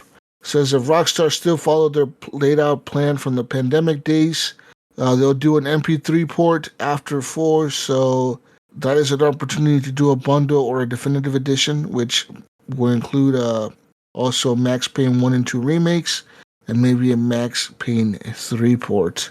So there's that. But GTA 4, man, if you did not know, is set in Liberty City. That's Rockstar's version of New York. Mm-hmm. And so that's where the protagonist, Lucia Caminos, in GTA 6, that's where she's from. So yeah, they're saying here, like, they're thinking that they might release this later this year to kind of build up a little bit of hype, like get people thinking, oh, look at these graphics, they're enhanced. Like GTA 4 is so cool. Like, getting people a little bit hyped up for GTA 6 again, you know what I mean? I feel like GTA 4 is far enough removed from GTA 6, and it's been like such, like, what? It's been... Oh, it's been a while, yeah. Dude, GTA 4 released, what, in 2007? So it's been, 18 years since GTA 4? There's literally babies that were born when GTA 4 released. Right, yeah, there's probably people who never played this game before. Legal adults that can play this game for the first time. And, yeah, so I can see the hype being built up because of this. I think I would also like the Max Payne 3 remake, because I really liked Max Payne 3. I really adored that game when it came out on the 360. I mean, it was a fun-ass game to play. I think a port of that would be pretty cool. I really enjoyed the first one. I wish they'd do a remake on all those. Yeah, they're saying that there would be a remake of all of them. Yeah, so it'd be 1 and 2 remakes, and then Max Payne 3, like kind of like maybe not a remake of 3, but kind of like a port of it. So maybe they'll kind of keep it the same, but maybe enhance it a little bit, and then. But it says the first 2 should be remakes. Like, I'm assuming better graphics and shit, Mm-hmm. Yeah. Oh, GTA 4 came out in in 2008. Wow. Man, that's such a long time ago. What? 12 years ago? No. 17 What? years ago, No, Normie. 17 years ago. Jesus I'm is like, wait just a a minute, wee little. my math is off. I'm like, I'm trying to think. I'm like, 17 Jesus, years just a young ago, little pup over I there. was, how old was I 17 years ago? I was in my gaming prime, man. I was like 15, 16 at the time. 16, I Hmm. think. we I were a was little bit 16 older than that. years old. You and I were a Were little you old. playing? Were you playing GTA 4, Jesus? Yeah, I was actually. I got it with my was it my first 360 or my yeah, I think it was my first 360. No, no, I got my first 360 in like 2007, like a year after it released. And the first game that I got with my 360, what was it? Gears of War. I think it was maybe Call of Duty 4, I'm just Modern guessing. I Warfare. don't know. Yeah. It was probably Gears of War and Modern Warfare 4, Call of Duty 4, Modern Warfare, and then I bought GTA 4 at launch, and I remember because I was in foster care at the time, and my foster parents were so mad that I bought GTA 4, dude. They were so fucking pissed. They wouldn't let me play it for the longest time. They were so mad because they just knew that the game was like a mature rated game, like like a Right. pretty much an adult rated game. They're like, "You ain't playing this shit." I'm like, "Come on, man! All my friends are playing this shit. Let me play this shit." They were so mad. They would not let me play it. And then when they would let me play it, it'd be like a fucking hour session sometimes. I'd be so mad. I'd be like, "This is bullshit, dude." But I couldn't do anything about it because I had to follow the rules, like Right. being in foster care, there's rules in the house and shit you got to follow. And so yeah, like that's the shitty part about being in foster care. Like there's a lot of rules and you got to follow the rules. Because if you don't follow the rules, then they can just kick you out of the house and send you to another house, which could be even worse than the house you're in now. You know what I mean? Yeah. So it's kind of like, Yeah. fuck, you got to follow these stupid fucking rules. And it's like, But now looking looking back at all of it, I kind of think my foster parents were making me do the things they made me do because it really taught me a lot. Like they were forcing me to like do things like go outside, play with your friends, go do sports, go do this, go do that. Like they were forcing that upon me, and that really did like help out as a kid. Like when you're doing it, you're kind of like, this is fucking stupid. Why the fuck are we doing this? But then you look back and you realize like, I'm kind of glad they did that. Like I'm kind of glad that they forced that upon me, Yeah. but Look, yeah, they didn't tell us that when you become an adult, life sucks. It gets way harder. I'm like, I wish they told me that because then I would be yeah, like, I let me just wish enjoy what I have now. Like, not have to worry about exactly. everything. They did Yeah, not tell me about the friggin' fine print and this thing. yeah. I always tell my daughter that. I always tell her like enjoy life, enjoy being a kid. Right. She's like, why? I'm like, because once you become an adult, it fucking sucks. She's like, what do you Yes. mean? She's like, you have all the freedom. You can do whatever you want. I'm like, no, you don't. Right. I'm like, you're stuck to your work schedule. You almost You have don't less. have freedom. Yeah, you have less freedom because you have to go to work. You have to survive. Then you got to pay all this money to bills and shit. You got to pay bills. You will always have a bill. I'm like, even Right. rich people have bills. Like, everyone has bills. Everyone has Right. taxes. I was like, she's like, what's taxes? I'm like, I told her taxes fucking suck. All I'm you like, need to know is they suck. yeah, I told her, I was like, think of it this way. I give you an allowance every week of fucking $30 or $20 or something, right? And then I turn around and tell you, all right, because I give you this allowance and you earned it, now I want $6 back. And she's like, why? I'm like, because it's taxes. Yeah. They have to pay a little bit of the water you've used, a little bit of this that you use, and Yeah. I yeah. like, it's taxes. You gotta pay me back the money. Like, she's like, that sucks. I'm like, yeah, it does. I'm like, you want to be a kid as long as you can, dude. Like, Right. I always tell kids that, like, enjoy being kids. Don't try to grow up so fast. And that's the problem with kids. Like, I think social media does it too. Where like it pushes that upon them, like TikTok and all that shit. That you see all these influencers and stuff. And I'm like, you don't want that life, dude. Like, honestly, like I'm like, you see these kids that are influencers. A lot of them have like pretty miserable lives behind the Yeah, camera. Like a lot of stuff we don't see. a lot of them you don't see. Like the parents are forcing them to do this shit, and they probably hate doing it because they probably don't have real friends. They probably don't have relationships like normal relationship with friends. You know, like they just probably don't have that because I'm really big. they're so like stuck doing videos all day. They're so stuck like, oh, we gotta film content. We gotta film content. We gotta film content. You know, we gotta film this. We got like some of those. This is one video. This one people like I don't know. My daughters, they both watch this. It's like I don't know if you guys have seen these people. I don't know who they're called or what they're called, but it's like a family. Usually, it's like a dad. It's usually a dad. And he looks like their dad, and like these like I want to say like a little girl and maybe some other little girl and a little boy, like maybe they're siblings or something. But they're always doing like weird like challenges, like we're gonna hide in the mall, and whoever is the last one to get found gets an iPad Pro and an iMac and a brand new like electric scooter or something, and then they go do like a hide and seek in a giant ass like closed down mall or something, or they do like a we're gonna you have 3 hours to hide in whatever and like the JC Penney, and then whoever gets found last, fucking gets whatever, gets $500 or something. And I'm always watching these videos, and I always tell my kids, there's something about that dad that just doesn't sit right with me. Like Yeah. it just seems disingenuous. Like this whole video just doesn't seem right. Like what the fuck, dude? Like it's like he's forcing his kids to do this shit. I feel like sometimes. I don't know. That's just Well, my opinion. there's a big. I really love documentaries. And I can't remember the title of it, but it's about this little girl influencer that eventually, she had like a couple more people and a couple more people to their big thing, and it was like her mom's idea, and it just showed you like this really ugly side of how like the mom was like taking advantage of like all the friends' kids and stuff and making so much money off of them and only Yeah. giving like other kids like a smaller amount of things. I wish I could remember the title of it. But it gives you a really good insight how what a lot of things are going behind doors that you don't know about.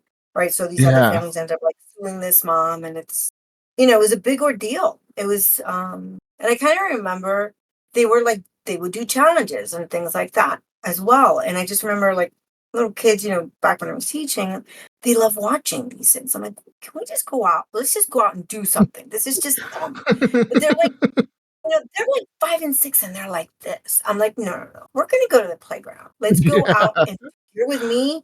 And so if your family lets you do that, that's great. But you and I, we're gonna go have some fun outside. I'm like, Yeah. Yeah. you think I'm like, you think this is fun? They're like, yeah. And I said, let's go make our own little challenges. You know what I mean? Like, don't sit there and watch these kids do it. Let's us go out and have fun and do it. Yeah. Like I don't know. I mean, we get entertained watching Yeah. TV, doing video games and stuff, but like I still feel like just we need to encourage our younger people to get out and just breathe the fresh air just a little bit, you know. A lot of people don't. A lot of people just don't like being outside. Don't like enjoying. I think maybe we're just from a different generation. You know, I think so. and I've always brought this up where like I feel like my generation, the people that were born in like early '90s, like me, like a '91 kid, we grew up in that generation of still having to play outside, Yeah. and like you still were stuck outside till the lights came on and then came home. Like I still have memories of going out with my friends and we all got new bikes and we're all showing each other like our bikes, Mayo. Like, hey, look at my bike, bro. Look at my Right? bike. Like mine has pegs. Mine has the double pegs. Oh, the old pegs, right? Yeah, mine has pigs in the front and the back, and like like going and like racing our fucking bikes. All right, we're gonna start on this road, and whoever gets back to the neighborhood first wins or whatever. Like we fucking go all the way across town and like fucking do like a race through the neighborhoods. Like almost getting hit by cars and shit trying to race. It was like I'm a life blogger right there. And Yeah, it's just like funny 'cause I remember like the little spools that they would have, like, and this is about your generation, Jesus, where they had them like on the side of the road. So like one of the friends would like hang on the back and like like put their feet on there, and I would just see like the kids like racing each other who they can carry like their friend while they're yeah, doing all of Yeah, that. the And I pegs. was like, Yep. look at those leg muscles, man. These kids are doing amazing. Like I was always very proud of them because I don't know if I could do that. yeah. Yeah, we would always do shit like that. Race on the pegs or race up Bonanza Hill. People that grew up in Vegas know what Bonanza Hill is. It's like in the ghetto. It's like this fucking like little like it's like a hill. Like it's like a big hill, and we race our bikes down that shit and almost crashing. Some of Oh our my bikes God, didn't adrenaline have brakes on them. We couldn't stop. We were just like rush. going full speed down the hill. Like it can't stop. We're just like fuck it. I guess we'll stop eventually. That's right. That's Hauling right. ass down the hill. See the wall, a car, the sidewalk, somebody's Some, body. yeah, you're Something will gonna stop it. hit. Something's gonna stop me. I don't know what, but hopefully something will stop me. Something Yeah. soft. We'll figure it out when you get there. Yeah, like I just remember memories as a kid doing shit like that, like playing outside all the time, dude. And like a lot of kids these days just don't experience that. I'm like, that's so weird to me that like they just don't want to. Like they just want to I be stuck know. on their phone and looking at a phone or a tablet or like they don't even care about the park. It's so easy though. Like, like me, I like literally have to put my phone down and walk away because it's like it's a part of Yeah. me, right? So I'm like, when I was studying in nursing school and I would open up my phone and look at Facebook, I'm like, I swore I just read this. And I'm like, Yeah. dude, I just did because I was here 5 minutes ago. And then I was there 5 minutes prior to that. I'm like, I Yeah. ended up having to shut off my phone literally and put it away in another room so that I could like go back and focus, Yeah. But it's amazing how many times I open it. To the point where I had to take not the app completely off my phone, but like on like any of like where I can see it. I have to literally search for it to find it Yeah. because I was literally on it every 2 minutes. Recently the other day I deleted all my social media. I have Facebook, but I have the Messenger app installed on my phone. But I deleted the Facebook app. And I deleted my Instagram. I deleted everything. And I'm like, for the last 2 days, I really haven't touched my phone. And I'm like, isn't it weird that like now I'm just looking at this thing like, why the fuck do I have this phone for? Right? like, It just like, it's like, what's this fucking thing for? I don't need it. Like, it's not that important. Like, it's not that important. And it's because it's not. It really isn't. And you see other people, they're just stuck on their phone all the time, like just that's staring at it, staring at it. I'm like, it's crazy. Yeah. And I'm making more of like a vigilant effort. Like if we're sitting down in a meeting with somebody, I'm like, I put the phone away. You know what I Yep. mean? 'Cause Oh, I realized that no one was talking to anybody. And I'm like, why am I yeah. that? Because we're all nose deep in our phones. So like I'm like, you know what? From now on, my friends want to do it fine, but I like hide the phone under my leg or I put it away and I just don't look at it. I try my best to stay away from it Yeah. Yeah. because we're all together to converse together, not look at our phones together. Yeah. Humans need human interaction, I We do. think, and We absolutely and do. and with AI coming up, AI coming into play, you see all these apps coming up, like Mayo was saying the other day. There's a game, like an MMO game that you can Oh yeah, play. play by You yourself. can Yeah. play by yourself, but it feels like an MMO, like a live MMO where the AI is controlling all the other players, and you can chat with the other AI players and create groups and guilds and fight with them, and like they have that, but they also have that for like social media. There's like a social media, I forget what it's called, but there's a Well, you see social these media app, AI chatbots now that you can like just go through. yeah, I see like and an have ad a on conversation, yeah. whatever, and it'd be like you can download this app and you can interact with it however you want. I'm just like, Yeah. I no, mean, thank like you. her that movie was phenomenal. But I love that you can have movie. a virtual like significant other now. You can Mhm. have a robot boyfriend, girlfriend, whatever. You can. Like You it's can. I see all incredible. these apps all the time. Like, you can do whatever you want with me, and it'll be like That's right. some hot ass chick. It's like, what the fuck? You can Yeah, do whatever you want with me. You talk to me all day. I'm like, what the fuck? Like, that's what right. the And you fuck can is like this shit? build them the way you want. You can pick their Yeah, personalities. Not that I've been looking into this, but I've seen it. So yeah, I've seen it. I've seen let's the make that ads. clear. Yeah. I have not been looking into it. I've just seen it. So Normie's robot boyfriend walks behind her. as he walk robot as he boyfriend. walks by. So Oh shit! But like, but there's like an app. Also, there's an app that's like it's supposed to mimic Instagram, kind of. But everyone on the app except you is AI, wow, and it's wild. like a social media app. It'll have posts. It'll have people posting and commenting on each other's stuff. Dude, People commenting on your stuff. People liking your photos. People posting photos. But it's all AI generated stuff. The photos are AI generated. the people are AI generated. It is crazy. I'm like, that's a little like It's weird. Like, how do that's we learn weird. to interact with other people? You know what I mean? Like, Yeah. learn how to solve conflict. I don't know, because to me, it's like those things are catered to fit your personality. So, like, it's not going to fight with you. You know what I mean? Like, to me, and it's not about fighting, but you have to have some differences, right? So that you Yeah. can learn how to or work around conflict. I Yeah. feel like these things don't allow that. I mean, we're going to be like up, like, is it up? No, like Wally, like At eventually the it's end like, of Wally. yeah, at the end of Wally. Like Yeah. we're all sitting on TV, like whatever, chairs looking at a screen, and that's going to be our interaction. We're not talking to the person next to us. That's wild, man. We'll all be in chairs with VR headsets. That's right. That's what I think. What corporations would love that because they control everything they feed to us. Yeah. Like the whole Edward Enigma moment, You the tell me, Riddler, you Batman. tell me, yeah, you tell me Microsoft wouldn't love that, being able to feed you whatever they want to feed you all day. Just, hey, just It's crazy, subscribe man. to this, subscribe to that, subscribe to Yeah. this. You want to go to the beach? Give us $5. We'll send you to the beach right now, Mayo. Right now, Right? Mayo. We want to be in Little Fiji next to cheesehead. Gunny. You want to be in Tell me, Fiji next to Gunny? Give us Oh, $2 my tie. right now. tell me Yeah, that when I'm old and in a nursing home, then I'll be like, sure. Yeah, yeah, like you know right. what? If we want to live out of a weird reality, then sure, we're not doing anything. Whatever. Yeah. We're already all crazy, but let us live now. Like that's the whole point. Enjoy now. Yeah, I think people forget about the now, and I also think people just forget about how short life really is and how Right. precious it is, and I think a lot of people seem to forget that. Like as I'm getting older, Mayo, even though I'm not as old as you are, right? Right. I realize that like I look at my daughter and I'm like, she's getting older, dude. Like she's like four. She just turned 14 the other day, actually, Oh, like happy this belated last week. birthday. And I'm like, she's 14 years old. I'm like, 4 more years, she'll be like an adult and graduating high school. And like 3 more years after that, she'd be legal to drink and stuff. like that's fucking crazy. I'm like, that's not that long from now. Like, if it's only 7 fucking years from now. Like, that's It's not that long. I think of it this way. Today lasts forever, right? Yeah. But before you realize it, today was 7 days ago, right? So like your Yeah. moment right now feels like forever. But Well, if you think think about this, about it, you Normie. just lost a Like, whole week. think about the last Yeah, time you were on this podcast. It's been over right? 5 years. It's insane.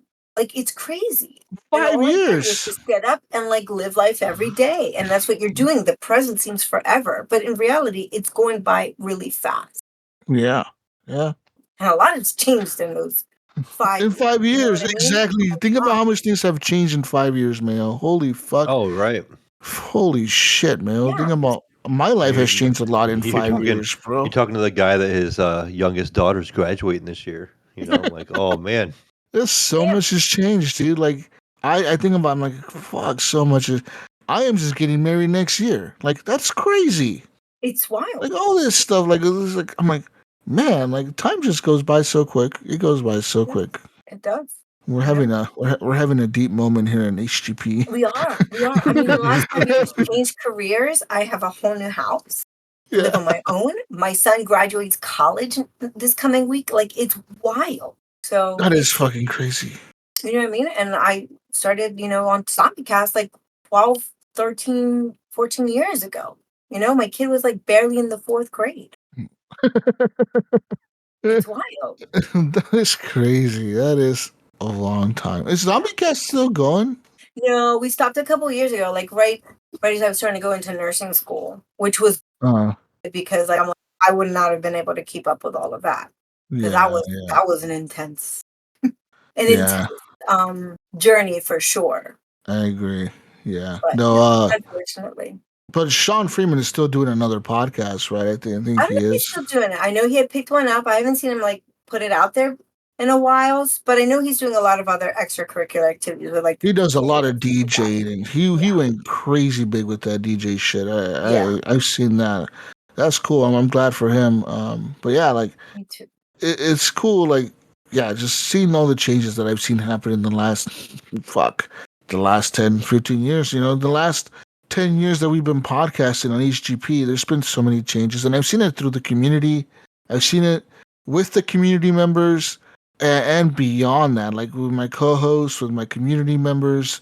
We've seen it with everyone, like the changes that people have gone through in their lives and the growing up a lot of people have done is insane. Yeah. And the glow, not just the growing up, but the glow up, as the kids would say.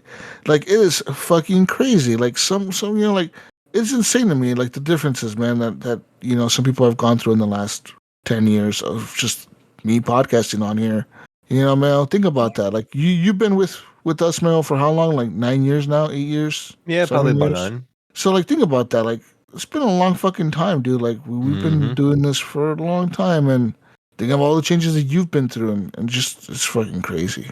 I remember when Gunny would tell me that his kid was like in fucking middle school and shit, and now he's like joining the Marines or some shit. Right. Like, what the fuck? Like, okay, like what the fuck's going on? Like, what happened to the time here, man? Like, what the hell happened in like the last fucking 5 years? I don't know. Yeah. It's Like I wild. said, COVID kind of made the time go by faster too. I feel like because the whole shutdown thing, it really did feel like the time just went by hella quick, like so fast. It's Yeah, just it was definitely different. everything fucking flew by. But yeah, It sure did. And it keeps going by faster and faster. I can't believe, like, we just started May and we're already, what, in the second week of May? Like, craziness. yeah. So, But speaking of time going by quick, the Fallout show can go for a long time, Normie. They're saying that the Fallout show could run for 5 or 6 seasons. oh, wow. That's right. According to actor Aaron Moten, during a Comic-Con in Liverpool, when he was assigned for the role of Maximus, he was told to expect the show to run for 5 or 6 seasons in total. With that being said, I think just this week alone, they wrapped up filming season 2, which I think releases this summer. So yeah, they just stopped. I think they just wrapped up filming it. So yeah, That's that's exciting. that's a cool show. I love the Fallout show. Like, That was good. Okie dokie. that show was fucking yeah. That show was really good. It was too good. Like, I yeah. Have you been watching the Last of Us show, Normie? I have. So I'm 2 episodes behind. I don't have HBO, but my friend does. So we get together between Friday and Sundays with a little glass of wine, and we sit down and we watch The Last of Us. And like Yeah. her children who are like in high school, they just come in and they just shake their head and they're like, "This is my mom and her best friend." We're watching The Last of Us drinking wine together. And we're like, I'm like, oh my goodness. I don't know if this is pathetic or super cool. It's one or the other, but I don't know. But it's, yeah, that's how we watching The Last of Us. And then like if one of us like blitz out because we have weird hours because we're both nurses, we're like, Yeah. wait, what? Let's rewind that. No, that did not just what? And then we'll like keep going back and like Let's watching. rewind that. I'm like, I think it's the wine. Maybe we should not have any more wine when we're watching. It's the wine. A little too much wine, huh? Just a little Shit. bit. That's awesome. But yes, it is really, really good. So, and we're enjoying it. You know what I mean? It's, Yeah. there's these 2 grown ass adult women watching this show, but it's a really, really good show. And I've seen random people watching the show, like people that we go visit and they'll be watching the show. I'm like, holy shit, they're watching The Last of Us. Like, that's like that show is really transcended. Like, people that don't even play video games watch the shit. Like, it's When we were in New York, Jesus, I didn't send you the picture, but there was a bus going down New York that had a big Last of Us banner on the side. Did it? That's The pretty cool. game or the show? The show. the show. Yeah. They're advertising it on Times Square. They're advertising it, and the buses were driving by with it on there. Damn. In other news, Battlefield, they've now said that the game will be released before March 2026. Full release before March 2026. I think everyone's trying to avoid that May window, because of GTA. Yeah, geez, why? Makes sense. I think everyone, as soon as like GTA came out like a week ago, and they were like, yeah, we're releasing in May 26th next year. Everyone's like, finally we got a date. Finally we can start scheduling our game releases. God, these motherfuckers were scaring us. What? But what was it last week we were talking about? I can't remember now. The game that's like going to release on the same date or whatever, and they were welcoming it. I can't remember what it was, but Yeah, I forget what it was. It was like what game was that? I don't Was it remember a now. triple But A they were game? like welcoming it. Yeah, they were like, oh yeah, it was like a maybe like a double A game probably. Ain't no fuck. You don't welcome that, bro. They don't. You're not gonna Right. get any fucking sales, right? Like that's so terrible. It's like trying to launch against Call of Duty, and it's like making a fucking military shooter game and trying to launch against Call of Duty. You just can't. Like it's just you're not gonna get the sales, dude. You're just Yeah. not. People are gonna be buying Call of Duty over your game, no matter how good your game looks. I don't give a fuck if you have the coolest trailer with the coolest music and the coolest looking effects. Call of Duty will still outdo you. They still have more marketing power. Like they just And will outdo you. not just that, but their reputation, right? So like they've Yeah. already solidified who they are. That is, they, Yeah. they already have a name. They are Yeah. known. People know them. Like it's like no, bro. You don't launch against Grand Theft Auto. You don't want to. Not if you're a AAA studio, dude. Not if you're a AAA studio, Mayo, making a fucking open world game. Okay, you just don't want to even be near Grand Theft Auto. You're like trying to like be like, okay, we're either gonna be 3 months before it or 3 months after it. Like we need months in our spacing between this Right. game. Like it's 'cause people are gonna be playing it for months. And like if you're only a month behind it, people will be like, well, Grand Theft Auto releases next month. I don't think I have time for this open world game. I'm just gonna wait for Grand Theft Auto. Like Or I gotta save my money or yeah, I'm gonna save my money, and I think that open world game would be better than this one. Like I'm gonna just get that one instead. or I'll save my money and buy like the deluxe version instead of buying this game now. That way I Yeah, get some yeah. extra like online cash or something, Yeah.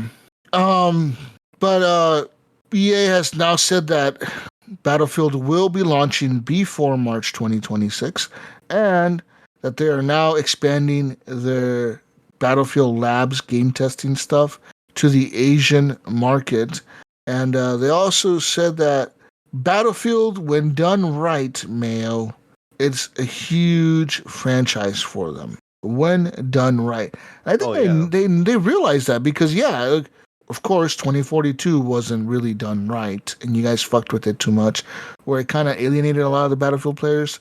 But I feel like when you go to the roots of the game, like Battlefield 3, Battlefield 4 status, even Battlefield 1942, you go back to those games. When you have a really good Battlefield, even the Bad Company games, Mayo, when you have a really good Battlefield, it really is one of the top shooters. It's like the one shooter that can probably stand up against Call of Duty. You know what I mean? Like, it really is.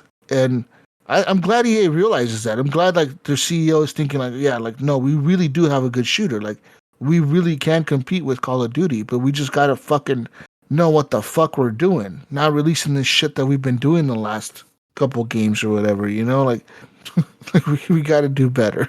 Yeah. I'm glad they For sure. realized that. So there's only so much time you can like repeat the same formula, right? Well, I don't know. Call of Duty does it every year. Look, COD for me, like after what was it, Warfare? Like I was done. I'm like, it's same every time. Like I just didn't like it. Plus, I'm not a fan of the whole everybody camps and the moment I spawn, I die in 2 seconds. Like to me, that's no fun. Like I don't want to play like that. But like I don't know. Like to me, and I understand some people like for TV, for example, right? You have a great show, but then it gets kind of boring, so you kind of change a little bit to keep things exciting. And sometimes those changes are not good, right? It actually makes it worse. I think, though, with like games, you have to evolve a little bit more. You have to add a little more because you keep repeating the same thing. And I think COD is one of those it's a classic, right? So like people just automatically buy it because of the name and the classicness to it. But I think evolving in video gaming is better and changing it a little bit more. You're going to have some people like, oh, you messed up the formula. But in order to be relevant, I think you have to continue to do that. So, I don't know. That's just my thoughts. They also said that they will have a major reveal mail this summer Major one. for Battlefield 6. Mafia, Hmm. the latest Mafia game called Mafia the Old Country, has now been rated M by the ESRB board for brutal violence and mature themes. Can I just ask a question? Why was that not rated M for the first time? Because I never thought like Mafia was like picking flowers and drinking like a cup of coffee. You know what I mean? Like I would never correlate as a non-M kind of game. And It's the name itself. they're just running a legitimate business, Normie, okay, extorting people and Just and cutting off some businesses. fingers here and I there. mean, it's what, old fashioned GTA, right? So if it's old It fashioned really GTA, it's is. got to be cleaner. The old days were Um, way cleaner. This is being developed by Hangar 13 and published by 2K, the same publisher for Grand Theft Auto. The title is set to release now on August 8th, 2025 for the PS5, Xbox Series X and S, and the Windows PC. The detailed summary says Mafia the Old Country will immerse players in the violent and morally complex world of organized crime in 1905 Sicily, Italy. Oh. Players will assume the role of Enzo Favara, a man determined to rise to the ranks of a powerful mafia family during a volatile era in southern Italy.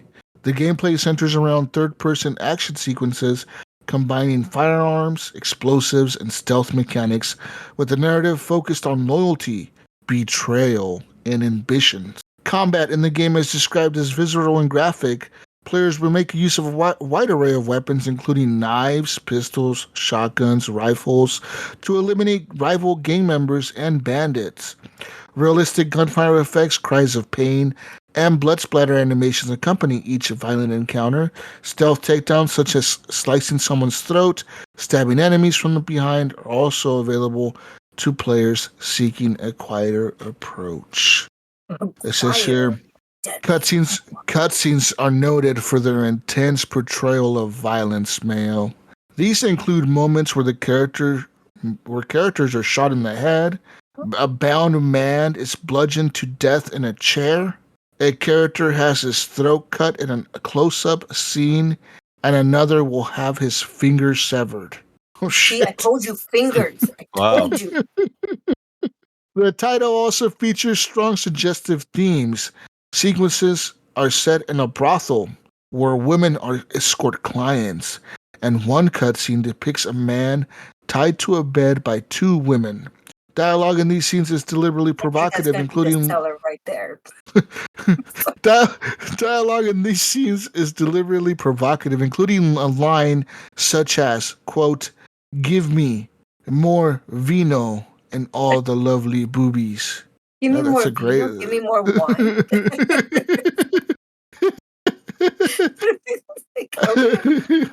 Alcohol consumption plays a notable role, while with the player characters seen drinking and even operating vehicles, Mayo, under the influence. How dare they? The game's script includes frequent use of strong language with the word fuck cited in the ESRB report.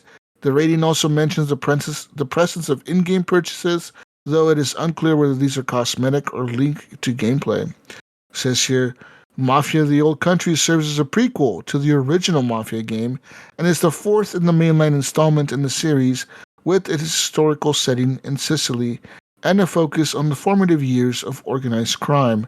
The title aims to deliver a grounded narrative-driven experience that expands on the franchise's legacy. So yeah, that is from the ESRB. So yeah, we got a rating of M for mature male. W M. I don't know. How do we? I don't even know. Something. That's a heart. That's not working. Yeah. Let me think this through. Here we go. I think there's a better M than whatever else I was doing.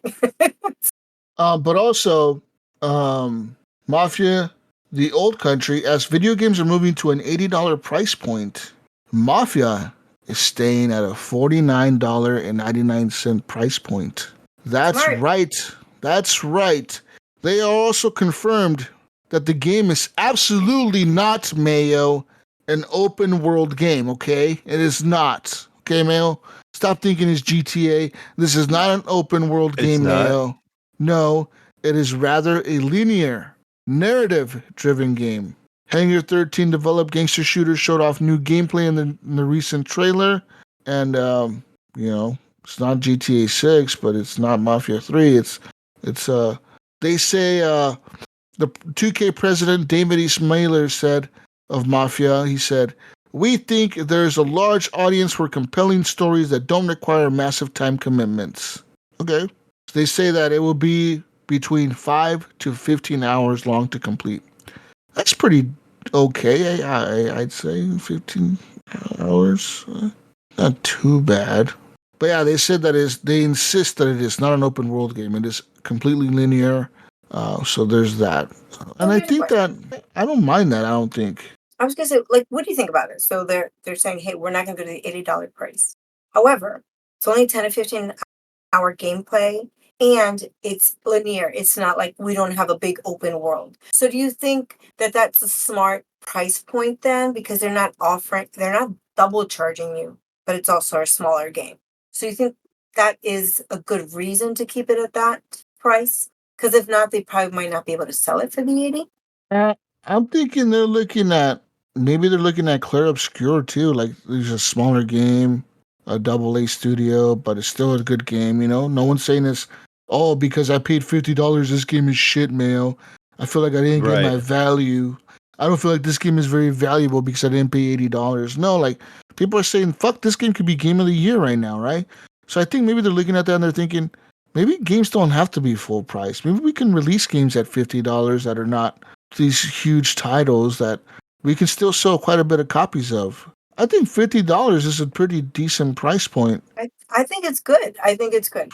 I'm just Yeah, curious to think like if it was, I if think they they might even get more sales doing it this way, Normie, than they I would agree. actually charging full price because they might get more people that maybe have never played Mafia or are interested in what a Mafia game would be like and be like, hey, you know what? Maybe we'll give this a shot for Yeah. $50. Yeah. Definitely. As opposed to you looking at it with an $80 price tag and you're like, well, fuck, like I don't know, like $80, like I don't do. I Oh. didn't really like. Yeah. I didn't really like the last Mafia game. The last Mafia game kind of sucked. Is this one gonna suck? Is it? I mean, it's only 15 hours. I'll probably just wait for a sale. You know what I mean? Like maybe that's what right. they're thinking. Like let's get the people to buy now and not wait for the sale. I was just thinking, Jesus, in the future, you're gonna have the disappointed kids for Christmas. Like, oh, I got Mafia, not GTA. Darn it. Mom and Dad, Santa failed. Yeah, I Yeah. got the So the knockoff version of the game, not the one that I wanted. Like it reminds me of like I remember when I was younger, I wanted a basketball game. Like I want to say this was like can't remember what a console was. It was for Nintendo, right? But I wanted like an NBA game. And yeah. for Christmas, I got Bill Lambier's Combat Basketball, and I'm like, what is this shit? And then I did not like Detroit. I hated Detroit being a Chicago Bulls fan, and Yeah. so I hated Bill Lambier. And so like to get this game, I'm like, what is this? This is like a slap in the face here. Like, do you not know me? Like I don't like this guy. I don't like this team, but that's what I got. Because parents were like, you got that game where you run around and you do, like whatever you want. And they'd be like, yeah, here's Mafia. There's Mafia or GTA. And then they'd be Yeah. like, well, I don't. This Mafia is only $50 or whatever. GTA is 90. Yeah. We'll Yeah. get them this game. Yeah. And Yeah. then there'd No, be a I. group of kids texting each other. I got GTA 6 for Christmas. And the other kids gonna be like, I got Mafia. you know. Yeah. Yeah, Mafia.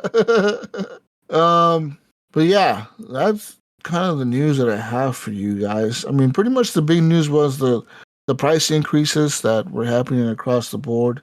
We still haven't heard nothing from Sony. Sony still has not um, come out and said they're going to increase their price. But you never know. It could happen during their next whatever the fuck they call that shit. Because don't they have another one of those things in June, like around E3 I guess state time? of play. Yeah, Yeah, I think I so. would assume so, right? Yeah. But I guess the last big piece of news that we have here is Nintendo. What is this here? Nintendo news. Nintendo has pushed back Mayo on the suggestion that AI-generated images have been used in Mario Kart World. The statement comes after eagle-eyed viewers watching the game's recent Nintendo Treehouse livestream noticed in-game billboards by the sides of the racetrack that featured artwork similar in appearance to that made by generative AI. And they said, AI-generated images were not used in the development of Mario Kart World. The images in question include artwork of a bridge used on a billboard in a city area. It includes wonky lines and oddly placed elements reminiscent of an AI-generated image. A second billboard next to this one features a work-in-progress skyscraper with strangely oriented floors and pathways, again, similar to an image created using an AI generation mail. I don't believe them. I think that these are fucking AI images.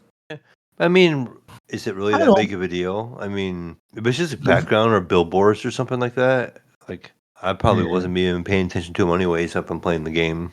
Well, these people that watch this fucking treehouse, I guess, Oh yeah, were. they were watching that. They're breaking it down. But well, I mean, it is too like that is like an announcement for a game, right? So you're really gonna break it down. But once the game's been out for a minute and you're actually playing it, you're not like racing Mario Kart and you're going, look at that billboard over there. You know, like I mean, if you want to stay straight on the track, at least I don't think you're gonna be paying attention to the billboard. You know. Yeah. That's, Okay. dude, that's how I drive every day. Did you see that? Going the wrong direction. Normie's out there watching. She's like, that's AI generated. I'm like, oh. So on May 9th, Nintendo said that they've updated their Nintendo account agreement with a severe warning against unauthorized use in a bid to prevent emulation and piracy.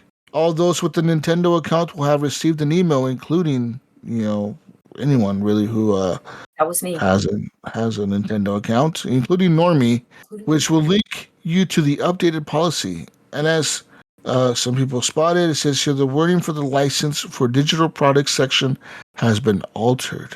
It says here digital products are licensed only for personal and non-commercial use, and that any unauthorized use of a digital product may result in the digital product becoming unusable.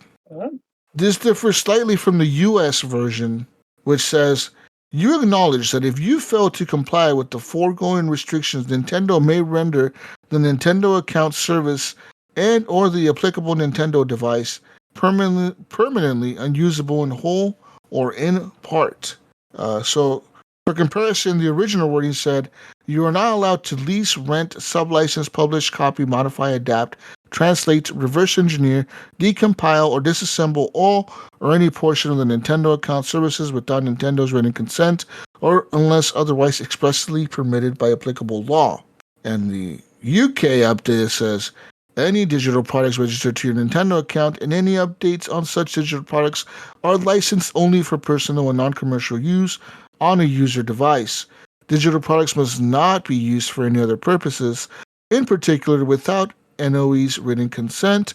You must neither lease nor rent digital products, nor sublicense, publish, copy, modify, adapt, translate, reverse engineer, decompile, or disassemble any portion of digital products other than expressly permitted by applicable law. Such unauthorized use of a digital product may result in the digital product becoming unusable. And then the US version pretty much says that they can disable your fucking Switch. All right, Mail? Brick, right? Brick your Switch. Brick. But it's weird that in the UK version, they don't say that they will break your Switch. They're just saying they're going to render your digital products unusable. But they're not saying they're breaking your Switch. Where in the US, it does says, like, yeah, we'll just fucking make your hardware not work. Fuck you, like, you motherfucker. We can permanently disable your whole thing. It says Nintendo may render the Nintendo account service and or the applicable Nintendo device permanently unusable in whole or in part. That's the US version. That's kind of crazy. So like, so they're saying like if they think that you're cheating or modding or anything, they would just break your shit. This system will self-destruct. 10, 9. I just like It's like your game. It'll just cease to exist.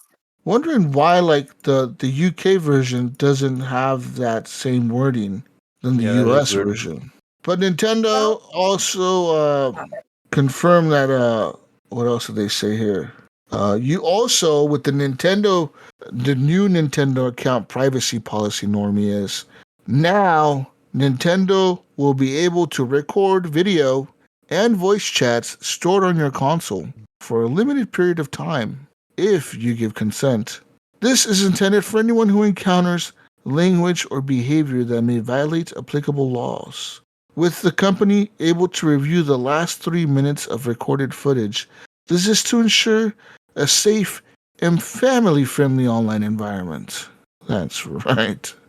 Interesting. So wait, so Now they're you're recording to recording. make sure that you're being like following Good. family friendly rules. Is that what it is? Yes. So, like, if someone reports you, like, say, hey, I was playing with this normie chick Mario Kart, and she was really drunk on some wine, and she cussed me out. Right.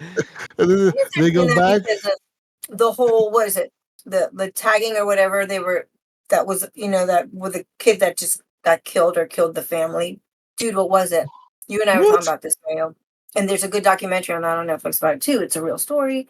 What it's God, I can't remember the stupid term. When you're like trash talking to each other and the guy's like, I'm gonna know where you're at, I'm gonna find you where you're at, and I'm gonna come kill you. You know this story. It's a famous story. So they would call this one kid who was like all in this world, and he would like call a SWAT team, swatting, called Swatting. Yeah. swatting. So I wonder if they're doing that to ensure that there isn't like any kind of like lying or between because the kid that called the SWAT team on this one kid, that kid gave a false address and got someone totally random murdered. Hmm. You should check it out on Netflix. It's a true story. Yeah, no, I remember reading that in the podcast. He got like So, because he thought it was the kid's house, but it wasn't. It was another person's house. right. And it was like the kid's And, old and house or something. yeah, and the guy opened the door, and the cops fucking shot him because they thought he Yeah. was holding a gun or something. Because Yeah. I think the kid called and said that he was holding his family hostage or something, right? Like he was holding Exactly. everyone hostage. So the cops show up at like at midnight. This dude's like half fucking like kind of like chilling on his couch watching TV or something with his family, and next thing you know, you hear outside banging. Like, hey, police, open the door. And you're like, I guess he walked out there. There was spotlights on him. It was dark. He's kind of like having a hard time seeing like who the hell has all these spotlights on Right. me. And I think he reached like behind the door. He was holding the doorknob and he like looked like he was reaching back towards like his waist or like something behind the door. They thought that he was reaching for a gun and they just shot him right on the Yeah. spot, like without Yeah. thinking, oh, he's just reaching for the door handle or Right. like pulling the door Or back. He got shot like right away. Like it was insane. Like it within was, within seconds of him opening the door, he was shot. that was it. It was like Like, a 3 second thing. He opened it up yeah, and like the whole family was in this. They were just having dinner or something. yeah, yeah. Yeah. And It was wild, yeah. yeah. And then they And I made like think the family members like go over the guy's yeah, body to get yeah, out well, as they were taking them out to check the house. yeah, yeah. It's fucking crazy. Yeah, it's like, can you imagine seeing your dad laying dying on the fucking floor, shot, and they're telling you, get the fuck out of the house, walk out. You're like, what the fuck, dude? Like that would be pretty traumatizing. For No doubt. sure. I remember that story. Yeah, that was sad. Yeah, very sad. There's Um, there's good documentary on it on Netflix because I'm old and I like hope, documentaries, so there we go. yeah. But Nintendo did release a update on this, and they said that all recordings is otherwise privately stored on your device, and no recording is sent to Nintendo until a report is submitted. So they're saying that they only review video and audio recordings as part of their user-reported system. So That's what they say. recording all the time, and if somebody then reports you, then they go back to see the recording. Yeah. Okay. I guess it makes sense. Yeah. I mean, it makes sense. So interesting, but like I get the reasons why behind it. I know I can see a lot of people being upset about it, but I don't know. Safety standpoint, I don't know. I mean, these companies have been recording us for years. Oh, we know, I've- yeah. Like it's We look at for my sure. like. Do you remember when Microsoft got like all their chats leaked because someone hacked them and leaked all the Xbox 360 chats ever? Like there's literally like every time you were in a party, every time you were in a game, every time you were chatting with your friends, any messages you sent your friends, any voice recordings you sent your friends, all that data was stored by Microsoft. They had it all. They had it all. So there's people that a while back, some people hacked them and they were able to get access to these, and they put them on a website somewhere. and you can literally go and look for your shit. Like you could type in Look your at the name, your book. gamer That's what tag. I wrote. You could type in your gamer tag, and like you could find a party, and it would be like party chat, this date, this time. And they had a Yeah. timestamp and a date, and then you could press play, and you're gonna hear everything, like everything that was said. It's like, what the hell? So people Right? were freaking out, but it's like, yeah, hey man, these companies have all this data on us. Like, You like do.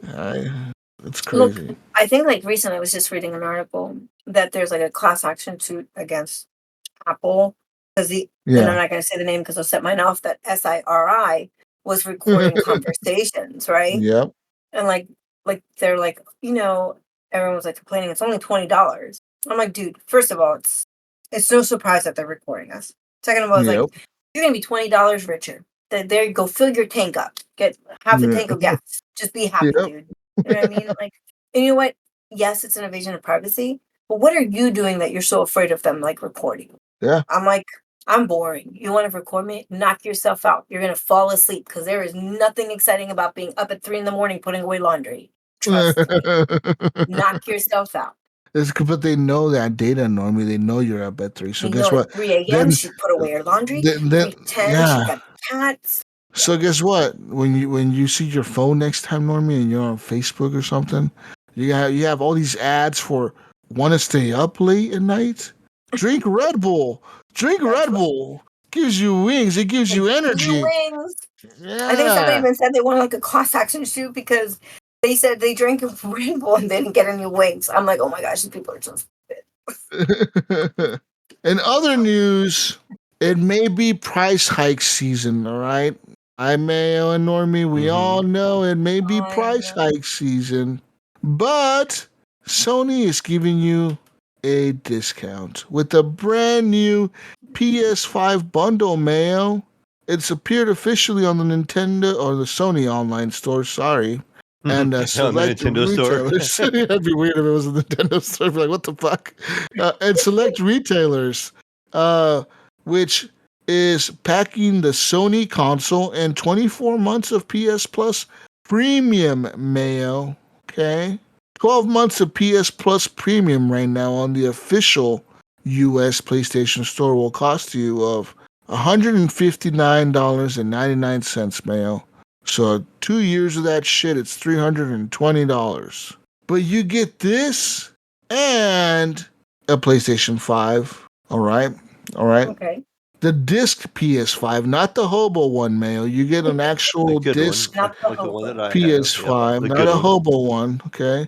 Okay. For $579.99 at GameStop.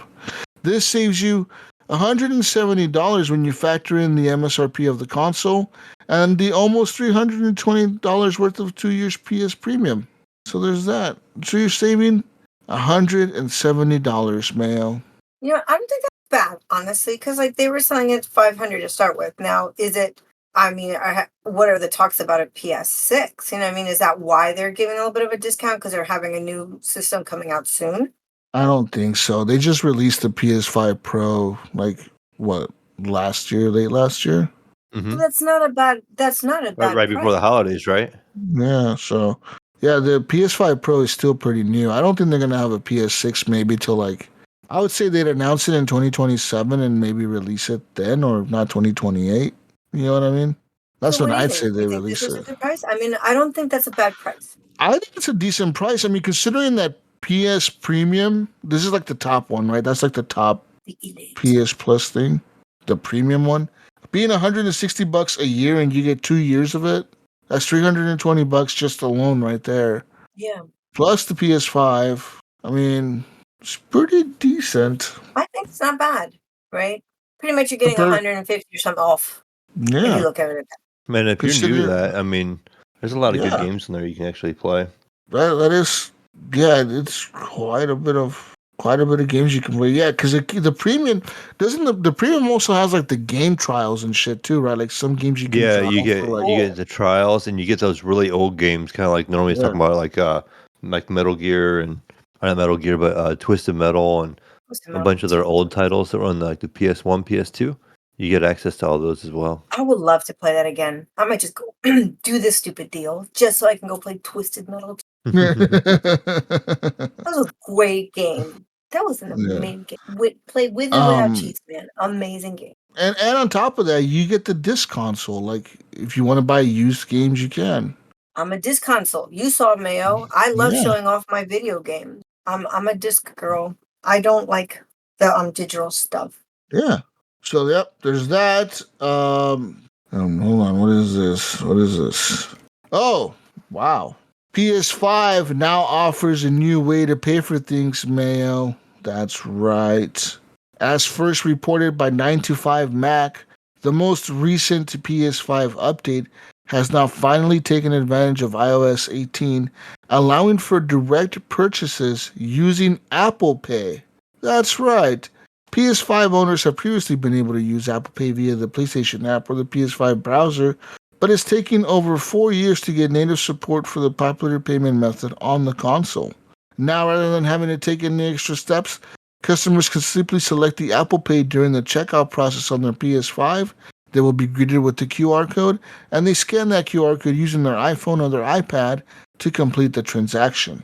It says here, Apple Pay is the world's most popular digital wallet, with over a 90% market share in the US alone, so it makes sense that Sony and Apple would want to work together to ensure that users can take advantage of it. And Apple Card's providing a 2% cashback on your purchases, Mayo, so there's that. Mhm. That's a good bonus too. Yeah. Apple Pay. They're I being use smart with this stuff. usually what I do is I just have my bank card linked to my PayPal, Yeah. and I kind of just use PayPal for everything. The Yeah. problem because I don't want to store my info on like consoles anymore, like my credit cards and shit. Like I'll store my PayPal info on a console or stuff, but like I don't want to store my cards on there. You know? Makes sense. So I'd rather store my card on something that I trust, like PayPal, and Yeah. then just link that to whatever. That's what I do. I mean, So I I like hate. Apple Pay. Yeah, I use it more often now because I don't like carrying cash. Because me too. I don't know about you guys, but if I have cash in my pocket, that's going to disappear like that. Because I'm like, oh, I've got money. Let's see how I can spend this today. So Yeah. having Apple Pay is so easy because I'm a little more like uptight about spending the money. But if it's in my pocket, I'm like, oh, this is cash. I'm not going to feel this one. So like I try not to carry cash on me. So people, if you ever think of like, hey, I wonder how much money she's got on her, it's going to be a big fat zero because I do not carry cash. Good too, though, Normie. If you ever get Too robbed, easy. let's hope that never happens. But if you Well, ever do, yeah, carrying cash is not really good because you never get it back. that's At right. least if you have like everything on your phone or something like that, you might be able to lock your phone or like they might not be able to get into your phone. You know what I mean? Yeah. And I think iPhone is pretty secure, right? With like that kind of stuff. You can't really Yeah. jailbreak it. No. So, yeah, but it's helped. And there's a lot, and I shouldn't say everything. A good chunk of things does accept like Apple Cash, right? So, like, I'm like, okay. And I learned I don't even have to open the stupid like little window. I just put my phone on the little sensor. This gets me in trouble at work because I'm like, oh, I can have that candy. I'm going to justify it. And then I take my little cell phone, I'm like, "Ding," and there comes out that yummy little candy bar at 4 o'clock in the morning when I need that. Yeah. But, it is nice Yeah. and convenient to do that. Yeah. You just don't Yeah. see it leaving your account is the only thing that's negative. Yeah. Kind Yeah. of yes and no, because I have it like hooked to my bank account. So then it'll be like, you just spent blah, blah, blah money. And I'm like, oh, that hurt. I just did.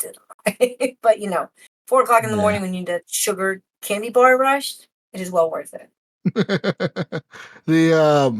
I use Apple Pay for everything when I go to the stores and stuff.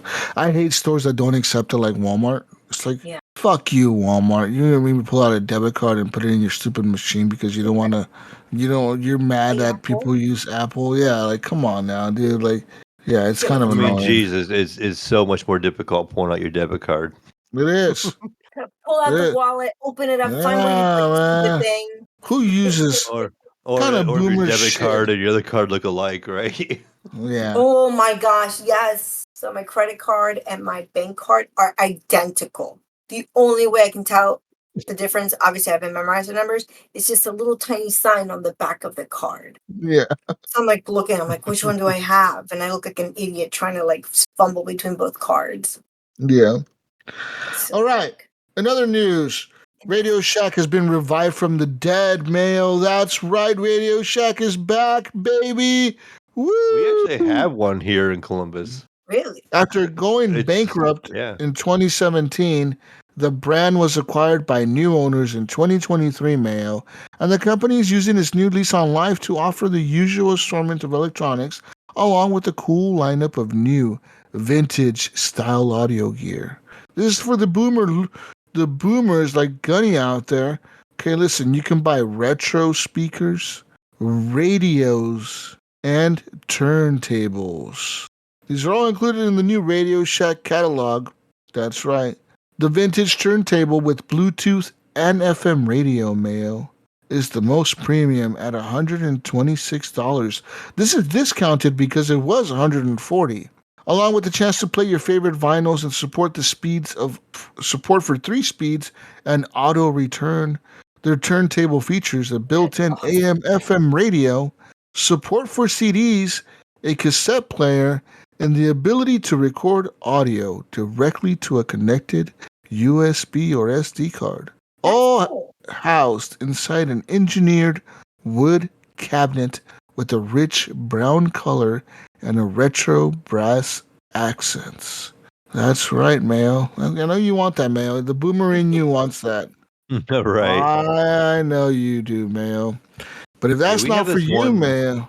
We have like this hobby store here, and it has a Radio Shack thing in the corner of it. Like it has a sign out front and everything. It's been there for a while.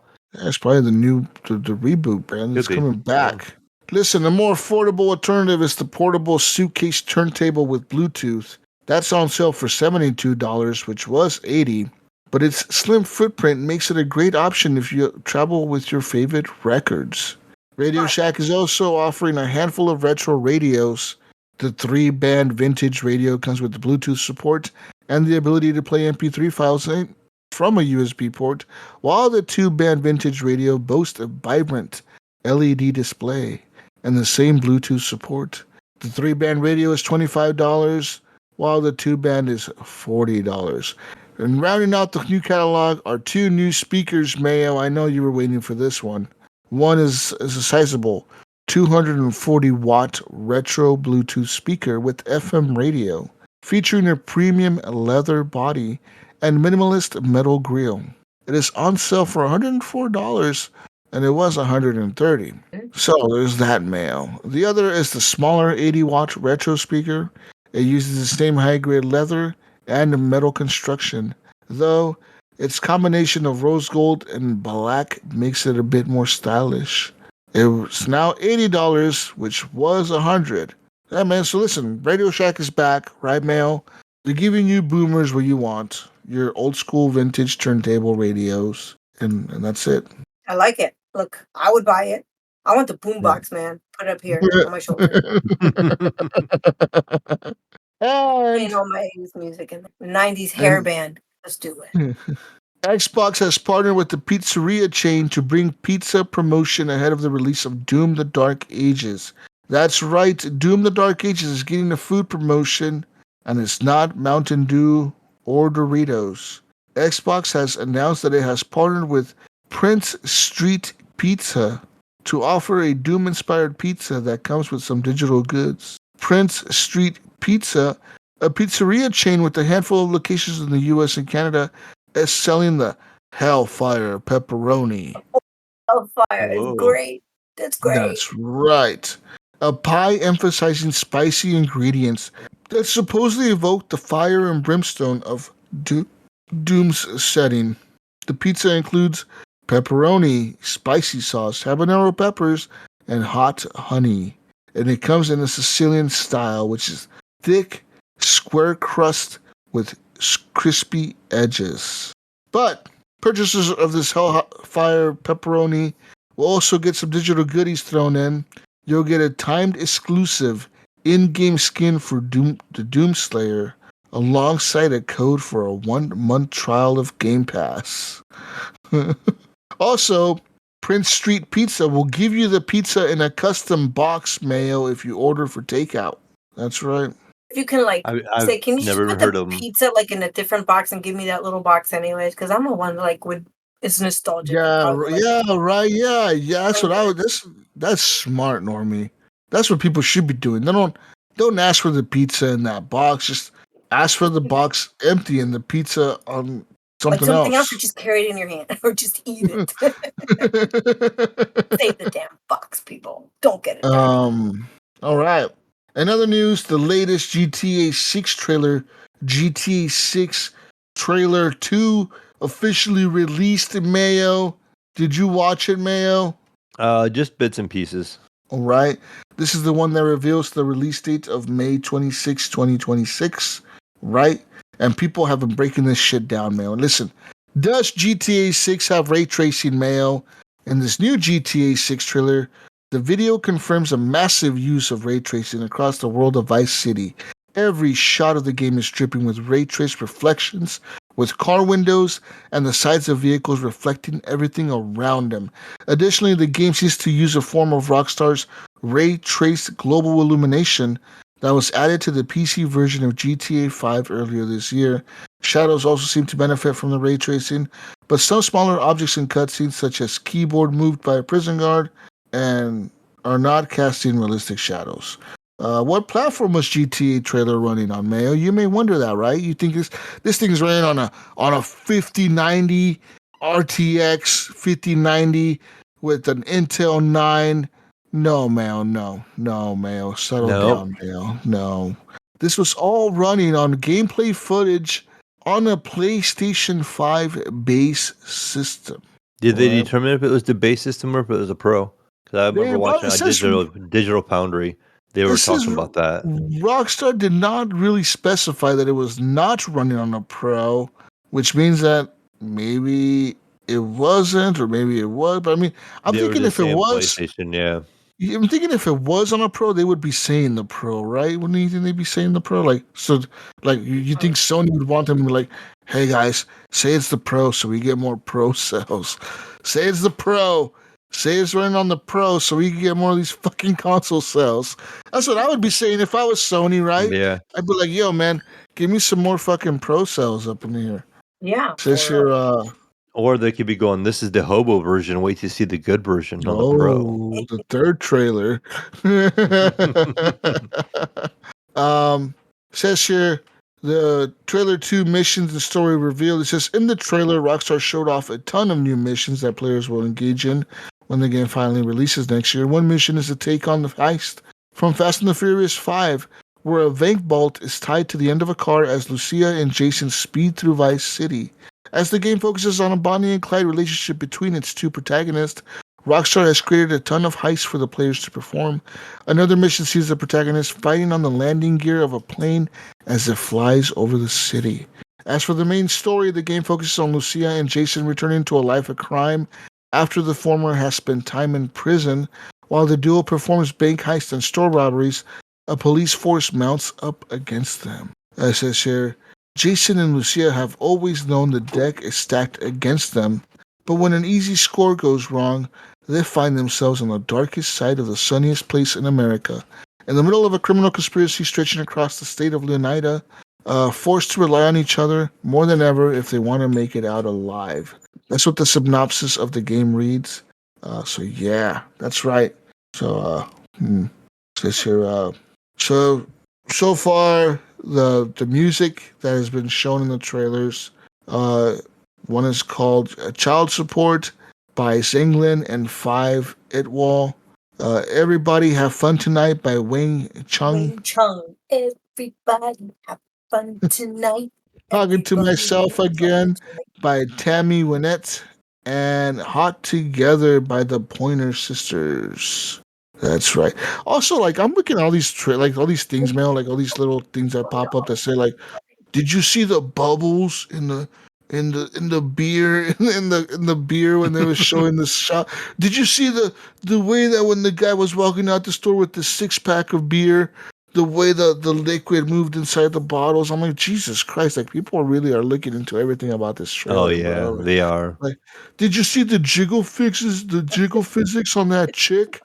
Oh man, when she was walking down the street, you see those jiggle physics? Oh man, like, oh fuck, dude. Oh Everything's shit. scrutinized, man. They just don't leave anything alone, huh? Yeah. So Yeah, but I think we're gonna get probably a lot more trailers here in the next few months. And Oh, I'm sure. yeah, we'll see. But that's all I have for news. We have quite a bit of news today. I mean, kind of Yeah, random news, but But all yeah, good. but all good. But yeah, I think we're done with news. I think we're done with the show.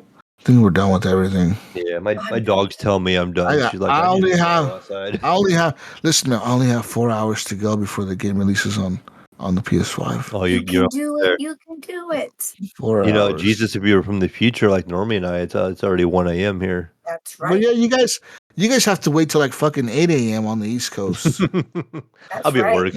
or 5 a.m. over there, right? It's I'll 5 probably a.m. be Yeah. having my fourth dream at that point. No, you still be awake. No, well, At 8 in the morning, I'll probably go to bed around 4 or 5 morning. that's when it releases, Normie. God. Oh, yeah? Normie. Yeah, releases at 5 a.m. your time Oh, on your then I'll be time. awake. I'll be awake.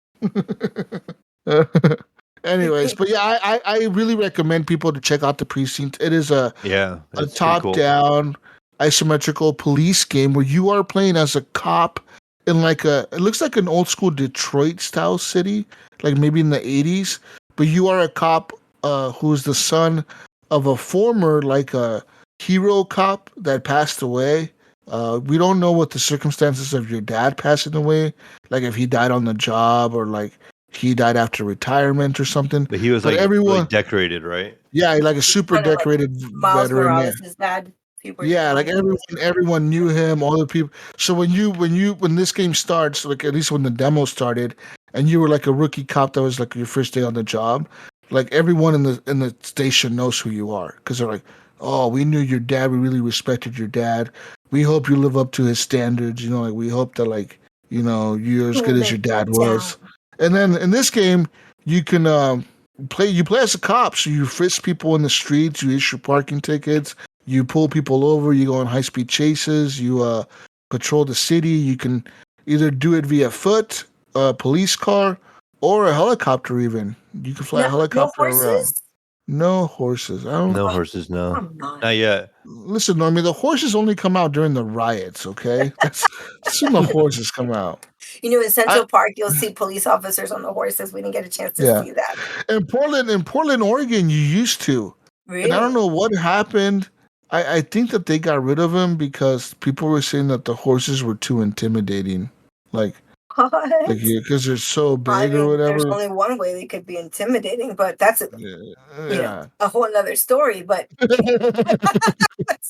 But look at me. But yeah, like no, yeah, they like people didn't. So I haven't seen them for years, but they used to way back in the day. Like they used to walk around downtown Portland, like with like these horses, like the cops on horses. Now there's bike cops everywhere. Like there's a lot of bike like cops. Chips, old school 80s Yeah, TV show. yeah, they have bike like no, not like Not motorcycle cops, but motorcycle, like bicycle, like I saw yeah. Oh, like bicycle. bicycles? Okay. Yeah, like Portland has like I forget what they're called. They're called like the CERT team or something, but they're like a specially trained cops that are like on actual bikes, and they actually patrol like the city of Portland. They will pull people over and like all kinds of shit. But Portland is weird. Like you don't see cops patrolling on foot. Like there's Yeah, it's like a never crowd cops control on thing, foot. right? Like, Yeah, it's mostly people in cars and like bike cops everywhere. Fucking Okay. bike cops. But Portland's a weird city. It's not that big, but it kind of is big. But yeah, it's a weird city. It's a big and little city. You know what I mean? You probably Yeah. knowing you nor me, if you came to Portland, Oregon, you'd Mhm. probably laugh at the size of it. You probably think like this is the size of Manhattan or something like this. This isn't that big, but like it kind of is big. Like you kind of, we just don't Look, have the as big long as you have a good skyscrapers. time there, that's all that matters. It's fun, but there is a lot of homeless people sometimes. It's tough. Sometimes It's tough. they're everywhere. They like to break into your car. Like they'll break your windows Oh, and steal your stuff. yeah, So you gotta be careful. that's no bueno. No You gotta be good. careful where you park your car at night because if you decide to park your car in a bad spot, they're gonna break your windows and That's fine. try to steal whatever's in there. Maybe That Blaine happens will quite a find them bit. there. There's nothing in here Please don't break my window. I don't have Don't break shit my in my window. car. I don't have anything. Yeah, they were like, "Fuck you. We'll just break it just to piss you Just off." to do it, They right? break P.S. all, I hope you cut your hand. they break all your windows, not just one. They break all of them. Oh my goodness. Probably to be spiteful. I can see that. Yeah. I mean, I know maybe I would have. I'm like, oh yeah, I'll tell you what. Tell me what to do. Tell I'll me tell what you what. windows to break. Right? I'll I'll punch break it all all your out. windows. Me and my lawnmower. Oh shit. But yeah, yeah. Anyways, you can find Gunny in Fiji sipping on Mai Tais on the beach. Cause he was like on the beach, wasn't he? Like Yeah, it looked Yeah. like it looked nice, dude. Like that it looks really nice. Yeah, it's pretty rough. But you can find Gunny out there in Fiji on his 3G tower. drinking and swimming. Yeah, and swimming and driving a sailboat while drinking and snorkeling in the ocean. Fucking Gutty. I can see him drunk as hell trying to drive a sailboat, not knowing how to drive this shit. Oh fuck! How do I steer this shit? Where's the wind coming from? Where's the wind? I can see him hella drunk trying to crash into the beach. Oh shit! His very own Gilligan's Island moment. Right? Oh shit, it'd be funny as hell, dude. I can see his wife yelling at him, "What the fuck are you doing? You're the only fucking driving all drunk." I got this. I got this. Kyle will be taking over. This is how you do it, Dad. Oh Suppose to shit. it, Dad. Sit down. That'd be funny, man. But yeah, yeah, Gunny is funny though, dude. Like, have he ever sent you photos of like when like they go to Fiji, him and his wife and like his kid, and like they're with his wife's family, and they're like they're doing like official like weddings or whatever, and Gunny has to dress like in the attire Oh, of I it, remember him. of like the Fiji people or whatever. So he has to wear like this like Like like a this tunic, outfit, right? like a tunic looking thing, and like yeah, like I he remember looks so funny, dude. He looks so funny, like so out of place. This white ass dude, this white ass guy, like wearing like some fucking Asian tunic looking thing. You're like, what the fuck are you doing, Gunny? Like, this feels like cultural appropriation or some shit, bro. Like, what the fuck is going on right now? But he sent me a photo the other day of it was on text message or messenger or something. He sent me, I think it was a text. He's like, I'm ready for the fiesta or something like that. I'm ready for the party. And I'm like, what the fuck are you wearing, dude? Fucking Gutty. But he looks Aw. funny as hell, dude. Yeah. Too funny. He'll send you photos randomly, man. You'll get him Yeah, eventually. I think he put it on Facebook a long time ago because I remember like the whole like tunic. It was like flowery. Yeah. It was like reddish or pink or Yeah. something. Yeah. So, Yeah, he sent me. Forget where it was. Maybe it was on. It must have been on Facebook. That's where it was because Yeah. he looks like he's like in this one. He's wearing like a green. He looks like fucking Link. He's wearing like a green tunic looking thing, dude.